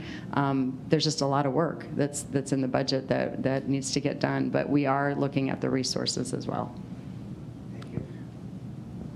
But it is a good point, and we talk about it a lot because we set rates based on this. So, and we're going to do a better job, and I think we have internally anyway, of looking back and saying exactly what did we get done and what didn't we and why, and how did that impact. We can always use the money, but that's not the point. And you're right. That's what concerns me. We set the rates on this budget, and I see such a big jump, and I'm saying, are we sure we want to set rates on that big a jump? Understand loud and something a little less than that based on our experience, because like I said, every month I look at the net income statement and, we are well above budget and our revenues and, expenses are down. And we see that every month. And so I think, maybe we ought to be a little more conservative in setting our budgets in the first place. Well, a good portion is developer-driven, and that's primarily pass-through, although we always have administrative work, unless it's main contracted by developers. So that portion, we should be a little clearer. We'll Yeah. factor that out. Good morning, Joe Schappert, serve as the Chief Financial Officer. Just a couple comments. Pardon me, I've been listening. A couple comments to the can we get it done. Now, keep in mind, a lot of this is going to be contractor performed. You get down and all the work at the water plants is contractor performed. And obviously, contractors perform a lot of the main work. To the rate comment, Mark mentioned the developer contributions that are highlighted in that green line. You notice those grow dramatically as well as those subdivision spending amounts pop as well. As far as the rates, all of the purple is bond funded. So that's covered already. It's carrying costs. The issue there is how quickly do we spend down the bond money? And the variance at Florence that you see that's so low for 2022, that was partly why we were able to delay issuing the bonds. We don't borrow money before we have to. We thought we'd have to borrow quicker, but that rate of spend has been slower, and it was intentionally slower because the bids were too high, which is why we try to group projects and say, can we get more contractors to participate and get more competitive bids? So it was supply chain, but it was also saying, we're not going to pay that much for that project. It's overpriced. So that drives some of this delay, but it also drives what looks like, and it is a very large increase between the budget years, but some of it's intentional in saying, we're not going to pay those rates to contractors right now. So that's a lot of this. Thank you, Joe. So yeah, as Joe was talking about some of this being bond financed, you can see the buildings projects primarily. We issued the bonds in October for $66 million. We expect we'll spend about $30 million on these projects this year and probably use all of those funds, assuming we spend at this rate, by early 2025, which would then lead to potentially some more bond financing at that time. Switching to the slide 11, this kind of shows, you're talking about the plan. This shows a 5-year view. We obviously, you'll be approving in December just the 1 year, but we project out ahead, kind of highlighting some of the key initiatives that are planned. You can see the two bottom sections of those bars, the dark blue and the teal color are the water mains, and those continue to be a significant portion of the spend going forward. That next blue bar up above that, showing $16.1 million in 2023, is Florence. Two major projects going on there, a site header piping project and Basin 6 rehabilitation. Those total about $14.9 million in 2023, and there'll be additional $5.8 million spent on those in 2024. The red bar above that shows the plan for Platte South's capital improvements according to the plan that was recently completed. That spending grows over the years as those projects are initiated through 2027 on this view. Construction machines, you can see in the gray bar there, we're budgeting for $7.1 million in 2023, and then continuing to replace and add vehicles, or I'm sorry, machines at a steady pace over the next few years to meet business needs. As part of the water master plan, you can see that navy blue line up above there near the top. That's related to some new reservoirs. We anticipate the need for 2 additional reservoirs, one in the northwest region of our territory and one in the southwest. We'll begin with the southwest reservoir first. The 2022 numbers show that we would purchase land for that of $1.5 million yet this year. Design will start in 2024 at $5 million, and then $15 million of construction each year then in 25 and 26. Also included in 2024 is $1.5 million for the purchase of land for the Northwest Reservoir, but the construction of that would fall outside of this planning window. Again, a lot of these projects would be bond financed, and we would expect that to occur. As Joe said, we would decide upon that as the spending takes place. I'm kind of colorblind, I'm sorry. The West Dodge pump station, how much is that in there? I can't. We just have $1 million in 2023 for the completion of that. That's expected to be completed in the spring of next year, and a little bit of money will follow up the following year, a couple $100,000, just as we finalize that work. Thank you.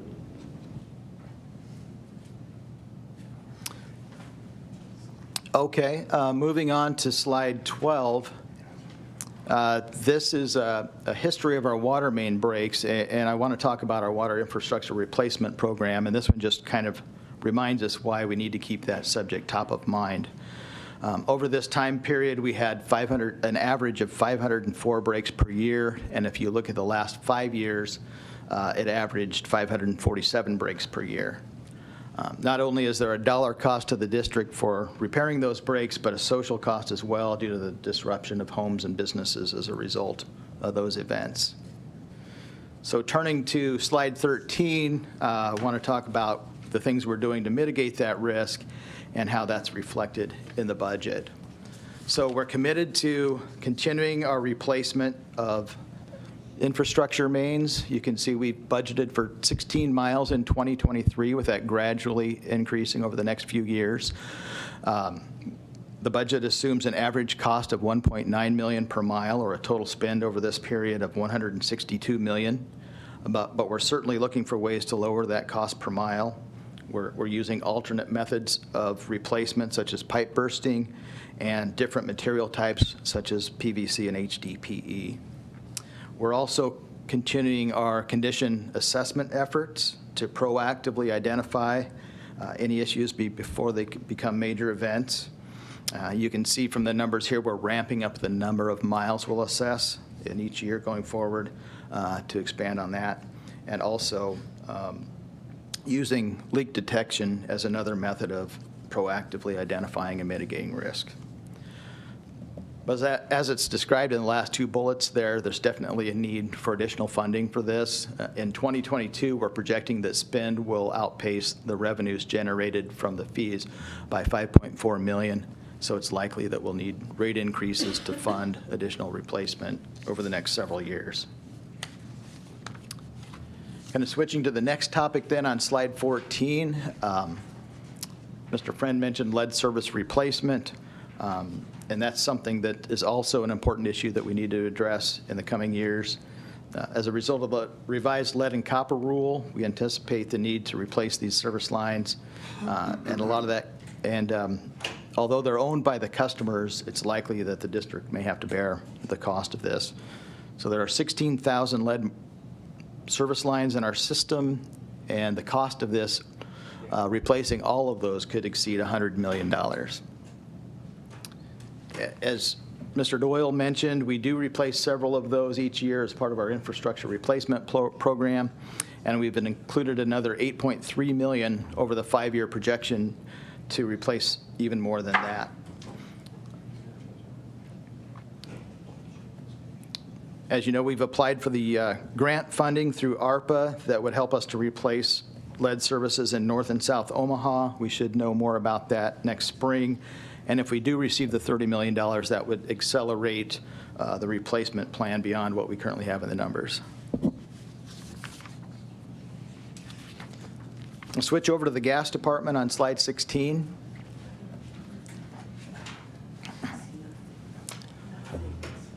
Similar view as we saw on the water side. So looking down near the bottom, the total plant and additions, we had budgeted for $92.7 million. Actuals are projected to come in at $85.5 million, or about $7.2 million below budget. And that's largely due to timing of certain facility-related projects, such as the new construction center, and delays in vehicle purchases due to supply chain issues. Turning to slide 17, you can see in that green row there, so our budget here for gas capital spending is $100 million, and that's compared to the $92.7 that was budgeted in 2022. We have $17.4 million for gas mains, $15.5 for services and other distribution system assets, and then focusing on the buildings, land, and equipment. We're continuing work on the renovations at the LNG plant. We have budgeted for $30.4 million for the liquefaction replacement and vaporization expansion projects. Those are being funded by bonds that we issued in the spring of 2022. And then the other spending in that area will be covered through the gas cost adjustment component of rates. And then the all other buildings, land and equipment line showing $11.5 million. That's where we have budgeted for the construction center work, CC1 and CC2.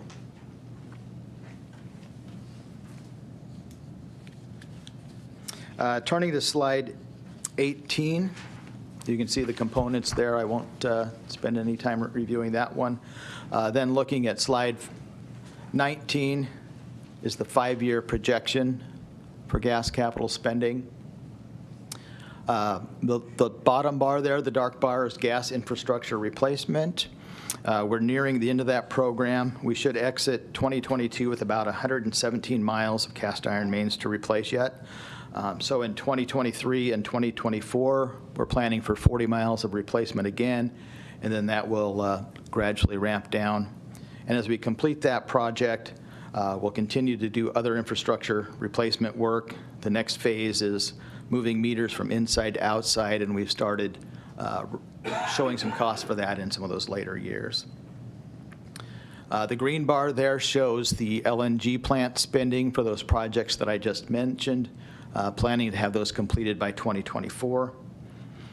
And then the red bar shows the construction of the new construction center starting in 2023 with a $7.1 million and then being completed in 2025. Below that is the spending related to CC1 that was also kind of associated with that project. The orange line is vehicles. We continue. So Mark, just a question on 819 there. In 2023, our capital budget's $100 million. And if I look at that in 2027, it's going to drop to $41 million because of infrastructure, LNG, CC1, CC2, whatever. So those big projects really are having an impact on total capital. Correct.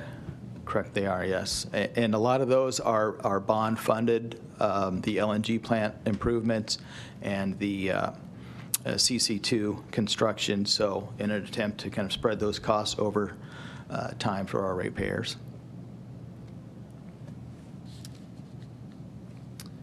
Okay, and then the last item on here to share is that purple bar near the top. That's the IT, information technology spending. In 2023 and 2024, they're a little higher than the other years. We have $6 million each year for the S4 HANA conversion to take place over the next 2 years. The very last topic I want to share is not presented on a slide, but I want to make you aware that both sides of the business, gas and water, do include costs associated with the streetcar project, the City of Omaha streetcar project. The 5-year projection currently includes a total of $20.5 million for that, including costs to relocate and replace mains and services. That $20.5 million is a preliminary number at this point, and it's expected to change as this project plan develops. That's all I have to present. Are there any questions? $20.5 million over 5 years is the projection, correct? Correct, yeah. Thanks. Mm-hmm.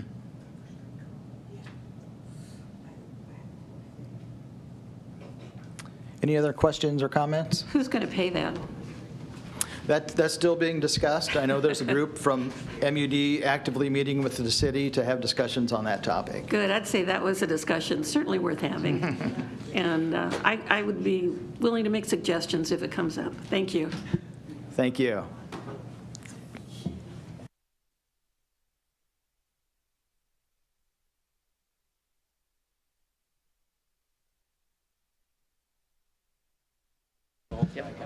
Do any board members have any further discussion? I do have a couple items. What? What? I know. And that's next.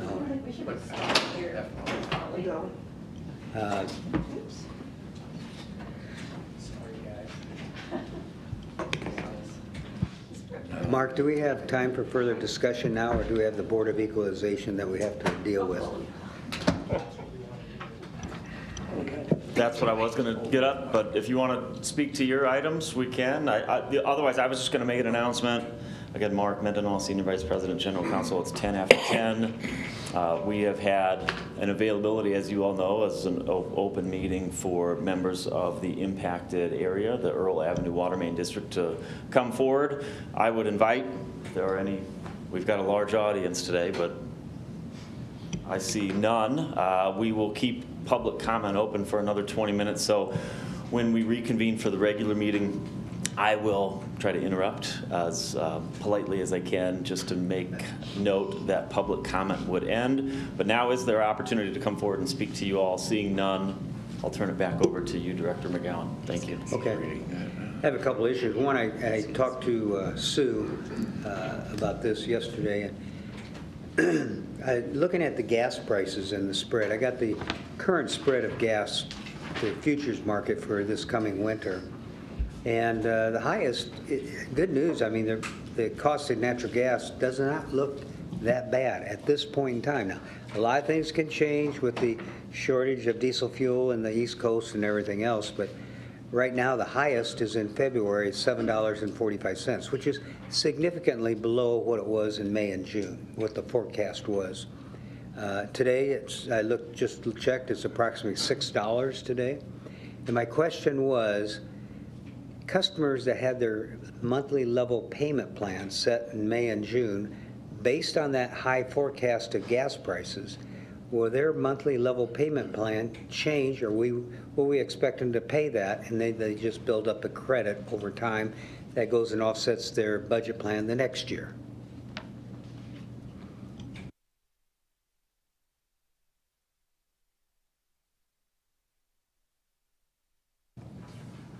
Good morning. Sue Lobsiger, Senior Vice President and Chief Information Officer. For me to address your question, Director McGowan, I want to remind everyone how our budget plan recalculation works, because I think we all generally understand, but it gets a little confusing.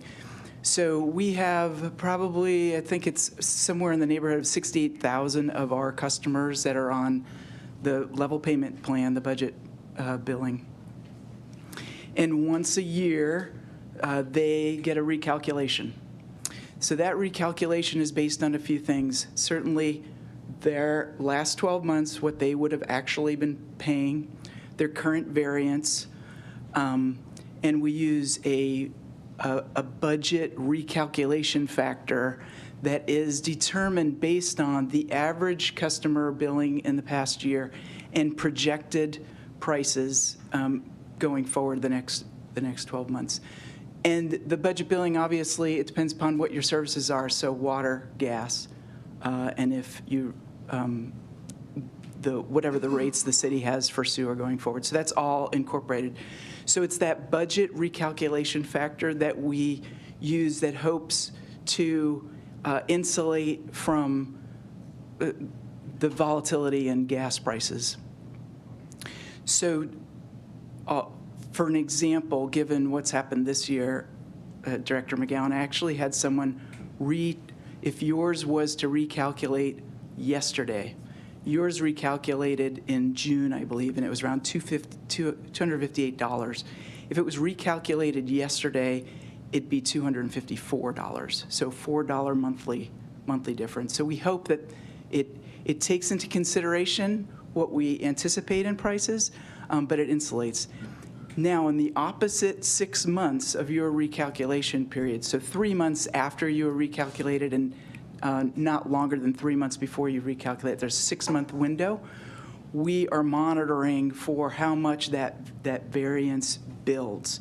And so for those that are high, we will take a look at it and contact the customer and recalculate it. If it's either way, credit or owing. So that's how it works, how we monitor it, and like I said, that calculation factor hopefully takes into consideration to not make huge swings in that going forward. So I hope that it does. And what I like hearing you say is that after 6 months or so, you look at it, and if there's a big variance one way or the other, you contact the customer. If it's a debit variance, you call them and say, hey, we got to increase your budget. You're going to owe us big time the next level payment, or you build up a credit and we're going to reduce it by this amount if you want. That's correct. Okay.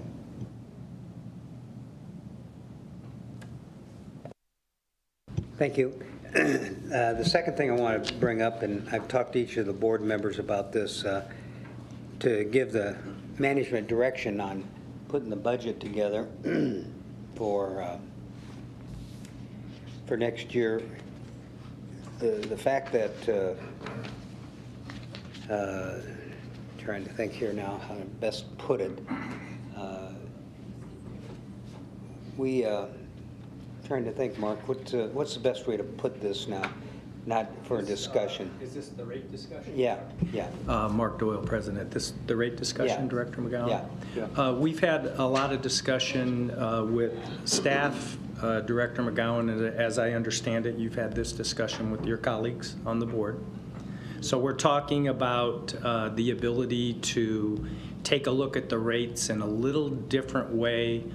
We take a look at them with the knowns that we have at this point, which there are many. I mean, we highlighted they're never totally known when we were looking at the water capital budget.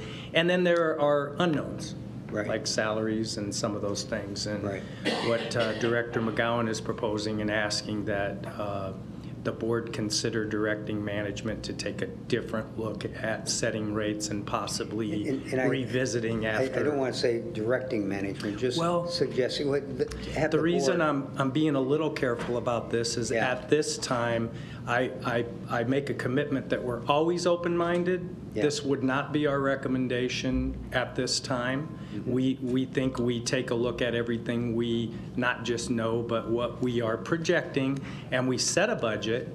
And I was asked, what do you think about it? Well, I have to put myself in your chair.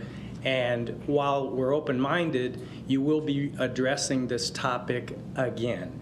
And, setting a budget and setting rates is something that's necessary and not, so that's why I'm. And I understand that, and typically I think I support you 100%. That's what we should do. But this year, it seems like we have several major variables. One, we're going to be in contract negotiations. We don't know where that's going to end up, and that's a major cost factor. And we'll know that their contract ends the end of March. We'll know at the end of March what that'll be. We also know that we have other factors like timing of the bond issuance. I'm not blaming this all on the labor contract, but there's certain costs that we aren't sure about that, in the past we typically take a stab at, put it in the budget, set the rates, and then go through the year. This year we also have the fact that you guys did a great job in that letter in the World Herald, kind of warning the customers or setting a stage for higher natural gas bills this winter because of the winter. And all I'm saying is maybe we should consider a different approach this year and make a decision on bring the board to the board rates that go into effect January 1st without making an assumption on the contract negotiations, the timing of the bond issuance, the rating, the interest rate, and any other factor that we're not sure of, and putting that into effect January 1st. And then when we know the cost of the negotiations and the bond issuance and everything, come back to the board. I know that we'll have to address it again, have another vote on rate increase or whatever. But when you come out of the winter into the spring, typically the cost of natural gas goes down. So if we have to increase our rate at that time, you have the cushion of falling natural gas that would help cushion that. And I'm just saying, rather than take a stab in the dark, and I know we're in negotiations, we'll be in negotiation with the labor union, but whatever stab we take, the union would take that and say, oh, that's our floor. It sends a signal that I don't think we need to send. I think we need to be open-minded and go into that negotiation. And once we know the cost for that, and we know the cost for issuing the bonds and the interest rates, then come back to the board. We've had interest, we've had rate increases other than January 1st. 2 years ago, or what is it, 2 or 3 years ago on COVID, we delayed our increase to May to protect our ratepayers from that impact because of the uncertainty and the unemployment and all that. We came back and voted for an increase in May. Several years ago, we had a huge rate increase July 1st in the summertime on water. So we are not, I checked with Mark Mendenhall before, we are not obligated to increase rates once a year, January 1st. We can do it any time. And my basic idea is that you have two principles in rate making. You know the cost, and you know the timing, and try to set the rates based upon known and measurable costs and the timing. And I'm just suggesting to management, maybe we put together a rate increase suggestion to the board, a recommendation, and let us approve it, that's based upon known and measurable costs. And when we know the known and measurable costs for other major factors down the road, bring it back to us again, and we'll address it then. Thank you for that. I'd like to call Mr. Shafford to the microphone, please. I have a question or two, and I have an idea that I wanted to float with the board. You can introduce yourself again. Yeah, Joe Shafford, Chief Financial Officer. If you had to guess about when internally would we have our thoughts together on putting this aside, what we'd recommend for rates? Probably early to mid-December. In terms of a proposal based on as we assemble cash flows. You mean November? Yes. Well, I mean we're grinding. I'm sorry, November. I'm sorry. Yeah. For the December. So in a couple, 2 weeks yes. maybe, give or take. 2 weeks. What if the board? I guess I'm asking if you'd authorize the AEF and our committee to meet with us after that, and we come out of that, what our recommendation would be for rates for the actual budget. So we can at least have that discussion of here's what we would have done, and work with you and the committee to say, it's not a bad idea, that's for sure. It's just, we're not quite at our recommendation yet. In 2 weeks, my whole point is, in 2 weeks, you're not going to know more than what you know today, basically. You're not going to know a heck of a lot more, I don't think, and you're just taking a stab in the dark. All I'm proposing is let's delay some of this until the spring and take another look at it when we know what the costs are, and then come back and raise the rates at that time. Okay. And I'm not saying that we tell the customers we're not raising the rates for labor negotiations or anything like that. All I want to do is put into place rates January 1st based upon known and measurable cost. And then later in the year, I don't know if it's spring or early summer, when we know some of these other costs and they go into effect, you come back to the board and say, now, we got this. We tell the customers, we're not eliminating them. We're going to wait until we know that we incur those costs and, do it known and measurable. So you would want us to, let me give that some thought, and I'll talk to all of you. Just since this is a public meeting, we absolutely don't take a stab in the dark. I just want to make that clear. We work really hard on this, and I know you don't mean it that way. I don't mean a stab in the dark. Will seem like a short amount of time. It might, because it could go up, but what I'm saying is in January, it could go up quite a bit. And then in this.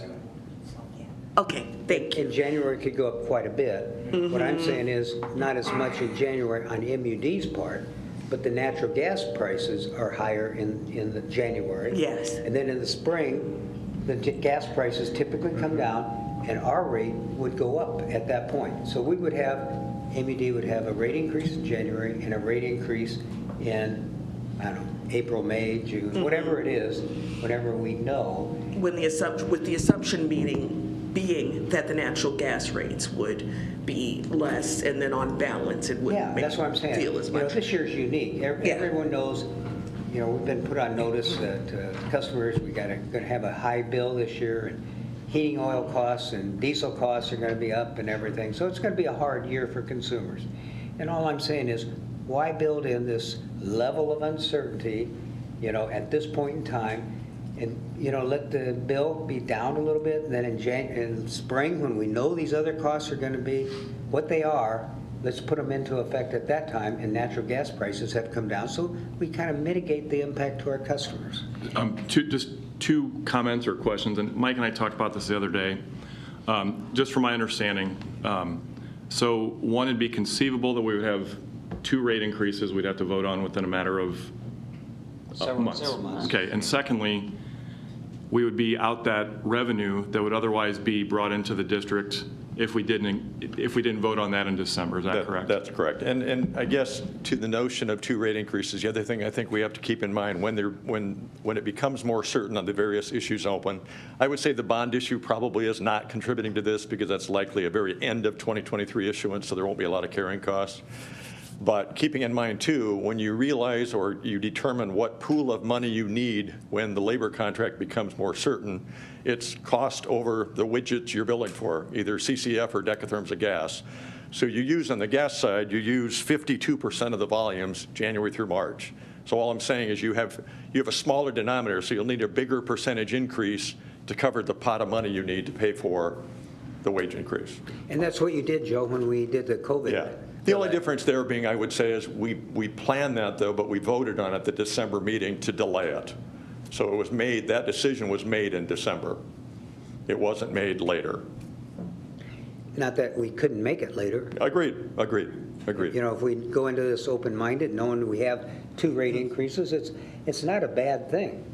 So I do appreciate Director McGowan's thinking outside the box. Sure. I do appreciate that.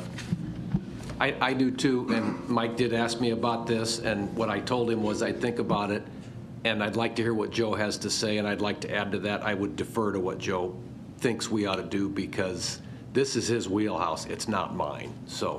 Thank you. And Joe's not going to make a recommendation today. No, I know.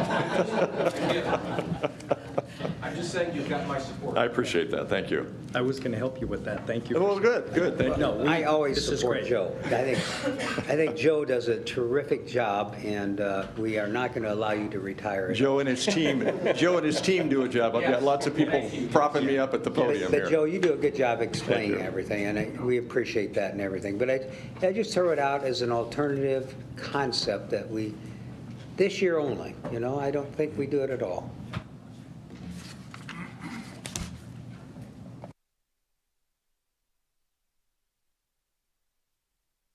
Are any members of the public in attendance today who would like to address the board?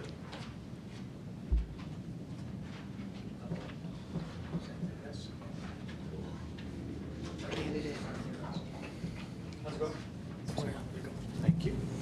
I apologize. Scott Murray, member of the public.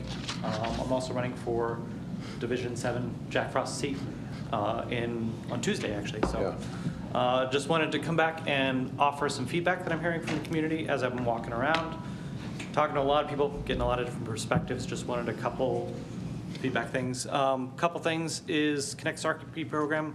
M.U.D was one of the easier utilities to work with, so props to you guys. You guys did a really good job, especially compared to like the railroads. M.U.D was much easier to work with, especially with that.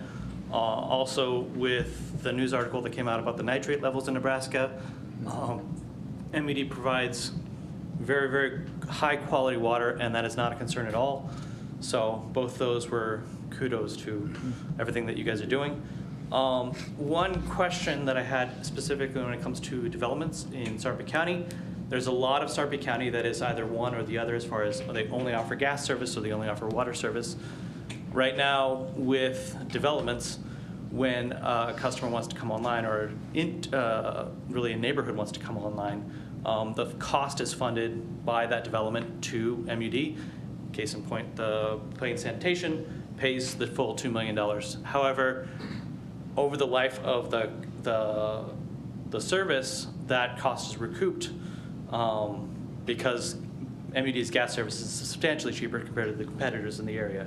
However, when it's a first cost only, like some of these developers that are coming in and just building houses and then selling them, that's a higher cost to the developer and a higher cost on the first purchase home price, but not necessarily over the life of the service, where I'm paying 30% more on my gas bill because it's a for-profit entity versus M.U.D's public utility, where I don't know if we can be more competitive in how we go after those neighborhoods and single-family purchase programs, where we can be more competitive and work with developers more so that we can meet or match what the competition is doing for the for-profit entities that pays for the entire cost up front and then just recoups it over the life of the service.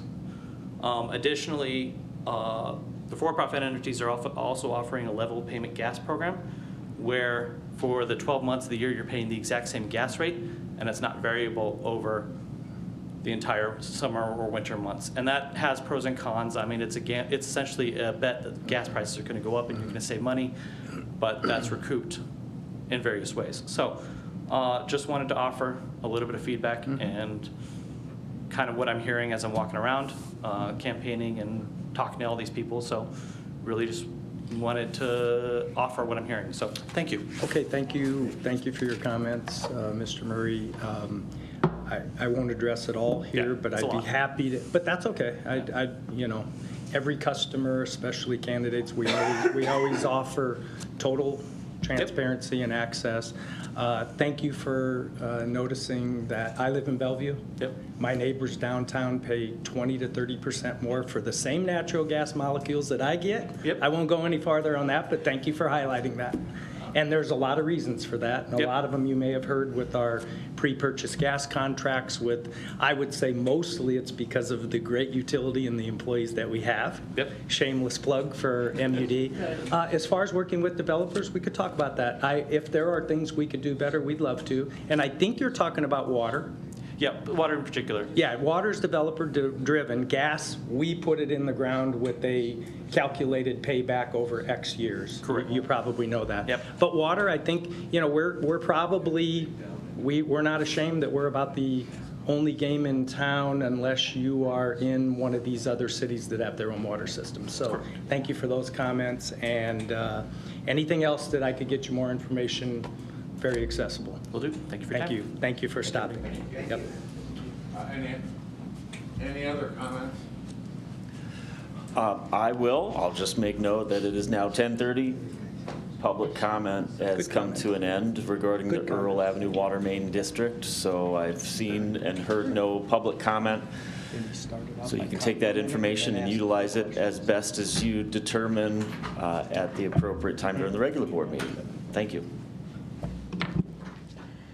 This meeting is now concluded. We will reconvene for the regular monthly board meeting in 10 minutes or so.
I'd now like to call the meeting to order.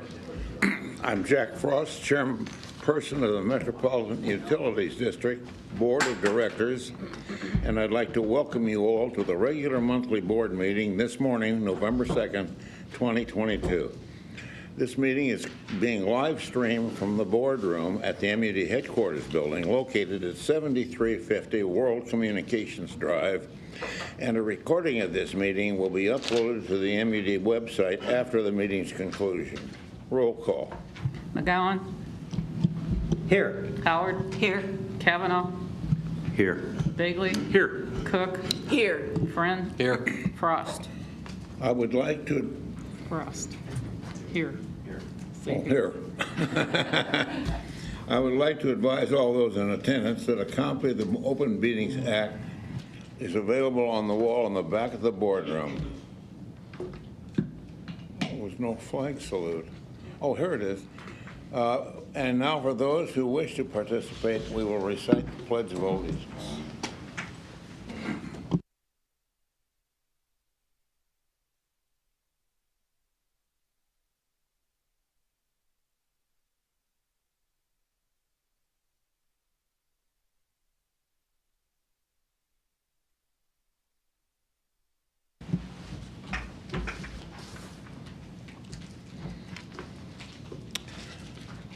Approval of minutes for the committee meetings and regular board meeting for October 5th, 2022. Do we have a motion? So moved. Second. Oh. Roll discussion. Roll call. McGowan? Yes. Howard? Yes. Kavanaugh? Yes. Bagley? Yes. Cook? Yes. Friend? Yes. Frost? Yes. Capital expenditures. Director Friend. Did you miss me last month, Jack? Huh? Spending all the money. Did you miss me last month? All Item right. number 5, capital expenditures discussed in committee. I move approval as outlined in the memo from Gina Langle dated October 24th. Second. Discussion. Roll call. McGowan? Yes. Howard? Yes. Kavanaugh? Yes. Bagley? Yes. Cook? Yes. Friend? Yes. Frost? Yes. Acceptance of contracts and payment of final estimates. Director Friend. Thank you. Item number 6, also discussed in committee. I move approval as outlined in the memo from Stephanie Henn dated October 27th. Second. Discussion. Roll call. McGowan? Yes. Howard? Yes. Kavanaugh? Yes. Bagley? Yes. Cook? Yes. Friend? Yes. Frost? Yes. What was that? Acceptance of? Oh, here we go. Bids on materials and contracts. Director Friend again. Thank you. Also discussed in committee. I move approval as outlined in the memo from Sherry Meisinger dated October 21st. Second. Discussion. Roll call. McGowan? Yes. Howard? Yes. Kavanaugh? Yes. Bagley? Yes. Cook? Yes. Friend? Yes. Frost? Yes. Main expenses. Director Friend. Also discussed in committee.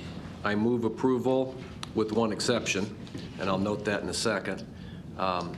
Move approval is noted in the memo from Masania dated October 25th, and the exception is to recognize that under Water 6, that's in Mr. Kavanaugh's district. That would be 4 if you're keeping score. Second. District 4, it's Water 6. Yeah. Second. My mistake. Discussion. Roll call. McGowan? Yes. Howard? Yes. Kavanaugh? Yes. Bagley? Yes. Cook? Yes. Friend? Yes. Frost? Yes. Wage and/or salary increases and ratifications. Director Bagley. Thank you, Mr. Chairman. I move that we approve the wage and/or salary increases and ratifications as discussed in committee this morning and outlined in Ms. Savine's memo dated October 24th, 2022. Second.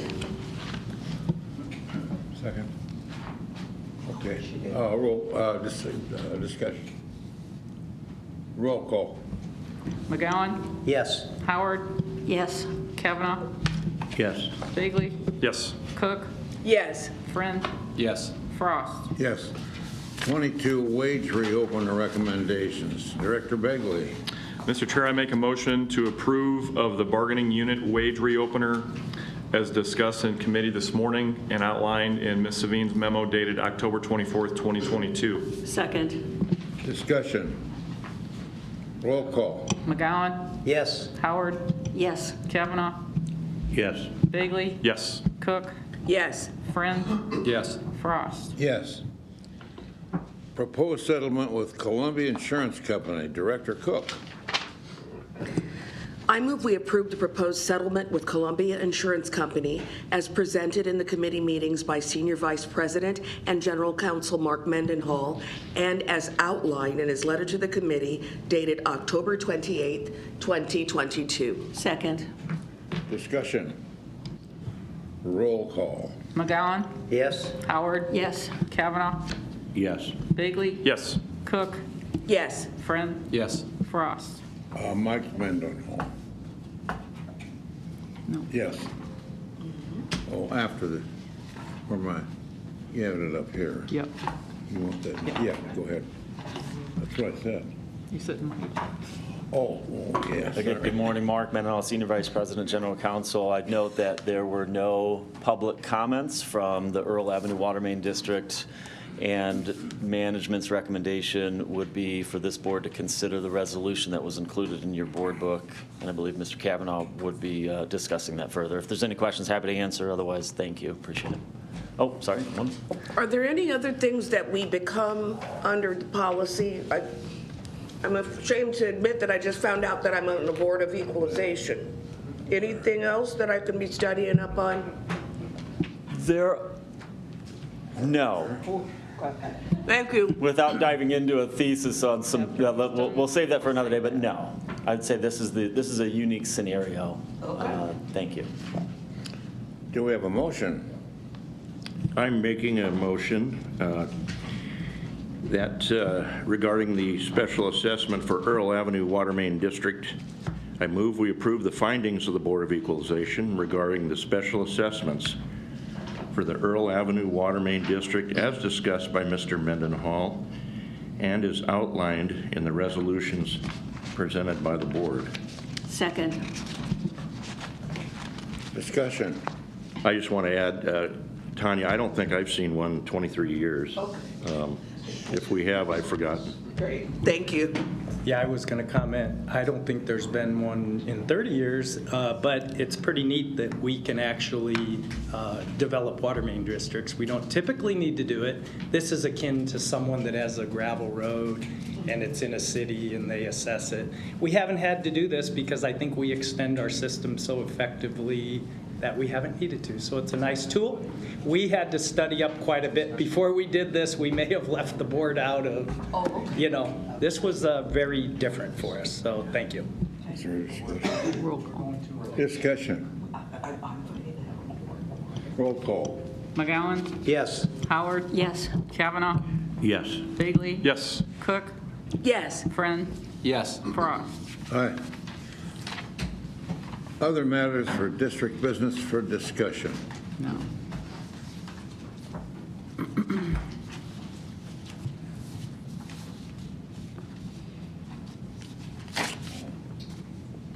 Are there any? No. Okay. Next item, I will introduce as a recognition of, thank you very much. Mark Doyle, President. I want to introduce this one as a recognition of Director Jack Frost, who has served almost 36 years. You're coming up on 36 years by the 1 month to go. So this is certainly an honor for me. I don't want to steal too much of the thunder from the board that would like to say a few words about Jack. I don't know if we have enough time to properly recognize him, but I have a few thoughts before I hand it over. I first, bear with me here, I want to pull something up on my laptop.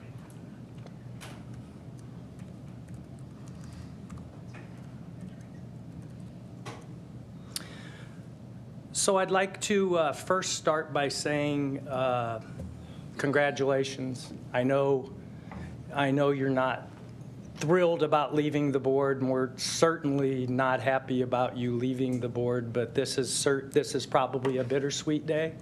We decided to recognize you this month just because we thought it would be a short meeting. Well, I'm not batting 4 for 4. 750 is okay, but 4 for 4 would be better. So Mr. Frost was first elected in 1986. Do you remember that election? There were a lot of people running for the M.U.D. board, which is highly unusual. Did Director Begley first run in 1986? Do you know, Jim? 1988, there were 22 candidates on the ballot. Maybe that's the one. For two open seats. 22, okay, so you got in before that, 2 years before, but you did fill an open seat of some sort. I don't know that history. That history I know. 2 of our board members went off, and so that's a long time. And if you don't mind me asking, first, can you hear me okay at the mic? What? Can you hear me? I was going to comment that I hope the board keeps their sense of humor because we're losing a little bit of it. How long was your father on the board? 42 years. 42 years. So I don't know if my math is right, but 42 times 36, let's just say that's a lot of dedicated service to the customers of the Metropolitan Utilities District, which looked quite different 75 years ago. Some of the things that we wanted to highlight as high-level things that Director Frost has supported during his tenure, absolutely one of the top things was your unwavering commitment and support of building our 3rd water treatment plant. Yeah.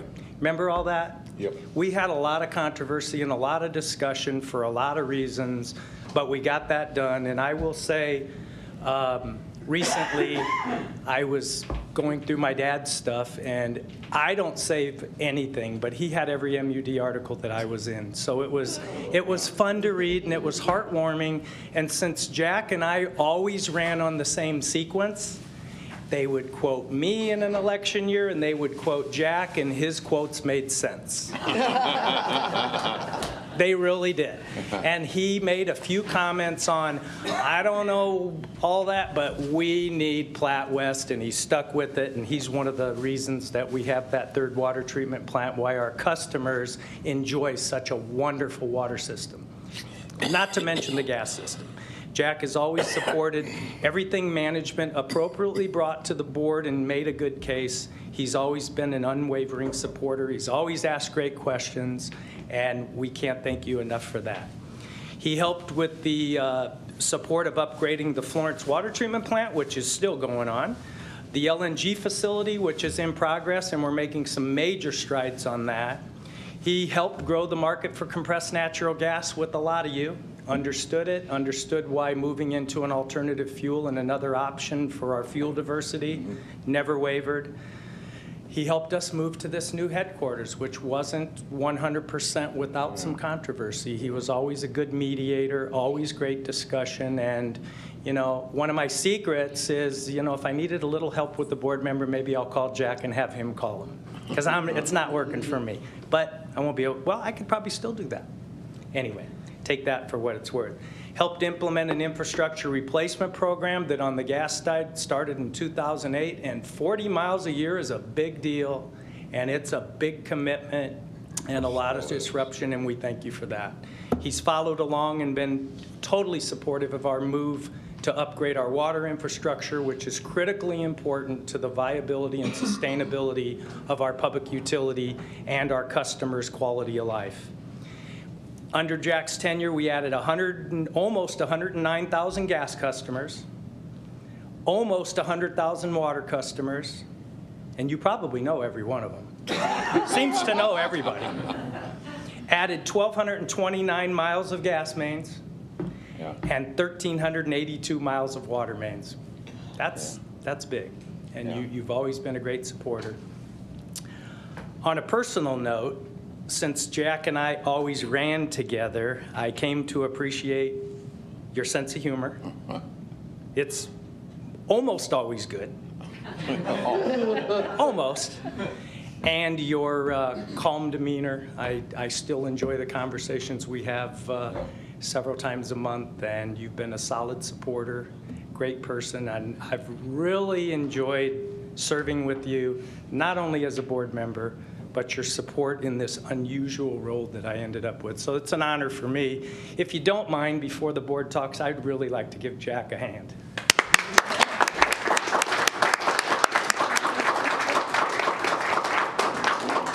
Do you want to speak a little bit before I present him the plaque, or do you want me to present him the plaque and then we open it up?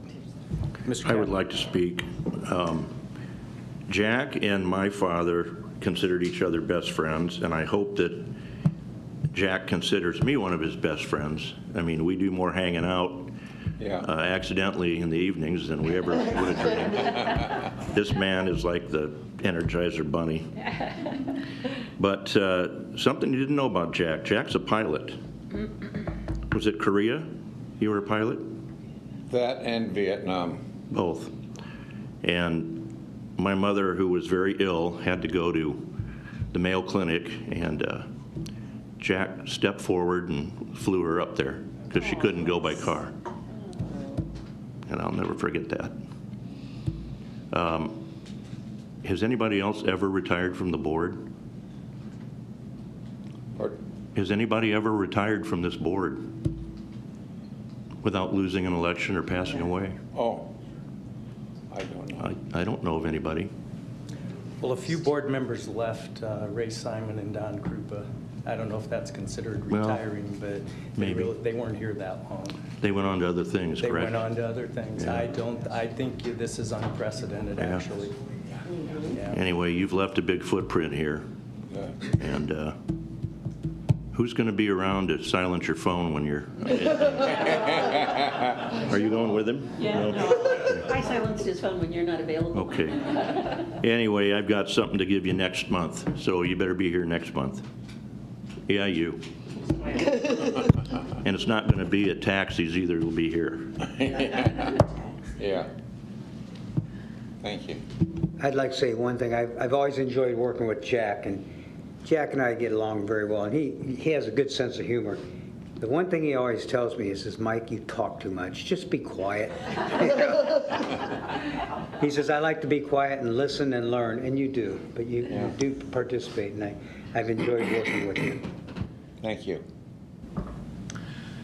Jack has another legacy on this board. You served with my mom, Mary Kay, for a number of years.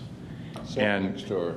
Yes, and I want to thank you for being such a good friend to Mom, being such a good supporter, making her laugh when she needed a laugh, and also the friendship you have with my dad. Yeah. And we've talked about our fathers here today, and the first M.U.D. board meeting I ever attended was when Jack was being honored as the outgoing chair, and your dad was alive. And your dad came down and talked to the board, and he was proud of you then, and I know he'd be even more proud of you today, having succeeded him for 36 years on this board. And when I think of M.U.D., I think of Frank and Jack Frost, and I think of Tom Dowd. Yeah. And you had a special friendship with our dearly departed colleague, Tom Dowd. So I just want to thank you for befriending me and for being such a great colleague on this board and for all you've done for M.U.D., its customer owners, and the employees at M.U.D. Thanks, Jack. Thank you. Jack, I want to say thank you. You may not remember this. You taught me when I was first on the board, slow down a little bit. You're not going to change all this in a couple of months. Your counsel, I may not have heeded it as often as you told me because you repeated it several times, but I did hear you, and I appreciate your friendship over the years and all the times that you took calls when I would call to ask you something to get educated, which you could maybe do instead of bringing it up. No, sorry. But thank you. Thank you, Jack. I appreciate it. Dave, that must have been your second meeting because you forgot your first one. And my comments are, I want to thank Jack for always being so kind and always encouraging. And even when I was considering running for the board, Jack went out of his way to be nice and gracious and kind. And I think, especially in the realm of politics today, it's just invaluable. That spirit and that reaching out across whatever party line we are, just to give encouraging words and say, I'm there if you need some help, just ask me. So thank you. And I'd like to thank you, to echo the kindness that you've shown. And as the newest member of the band, it was heartening that you had a circumspect approach to the work and your sense of humor, of course, and the fact that you're a bon vivant. I aspire to be that, too. Thank you. Thank you.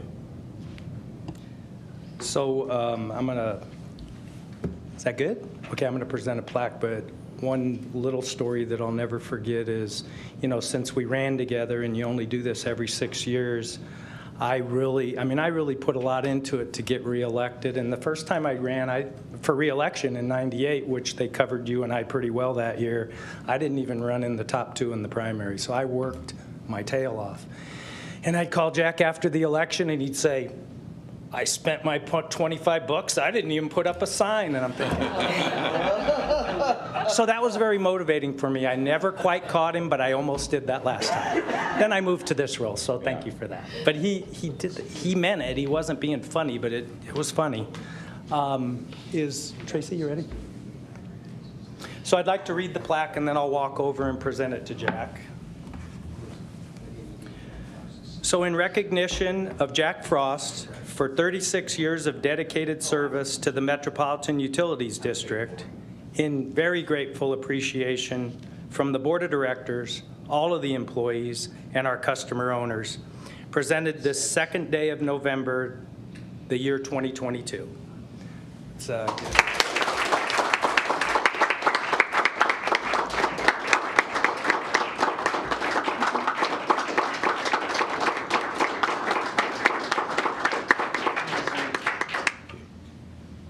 Thank you. Should I go behind you? Okay.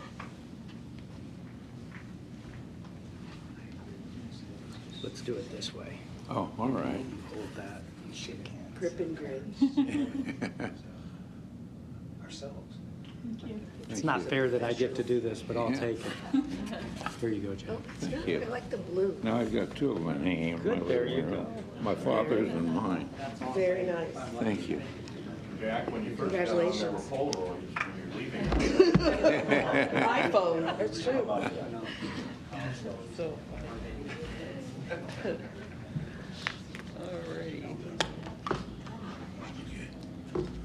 Do any board members have any comments they wish to share? Are there any members of the public who would like to address the board?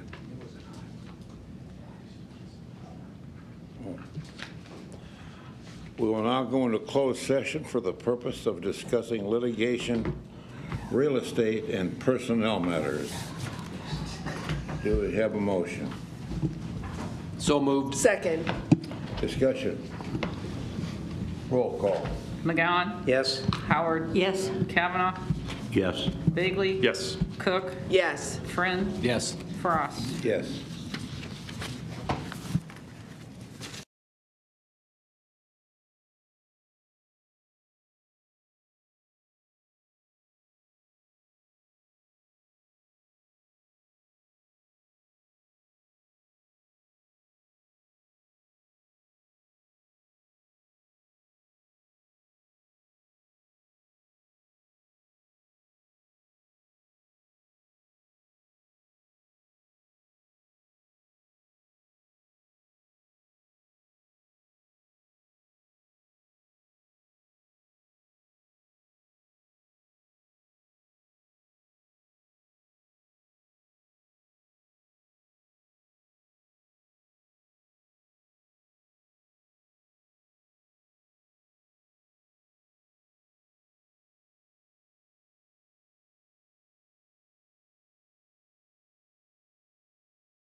We're going back in. Are we back in yet? Are we on live, Jay? Give me a moment while he figures. Okay.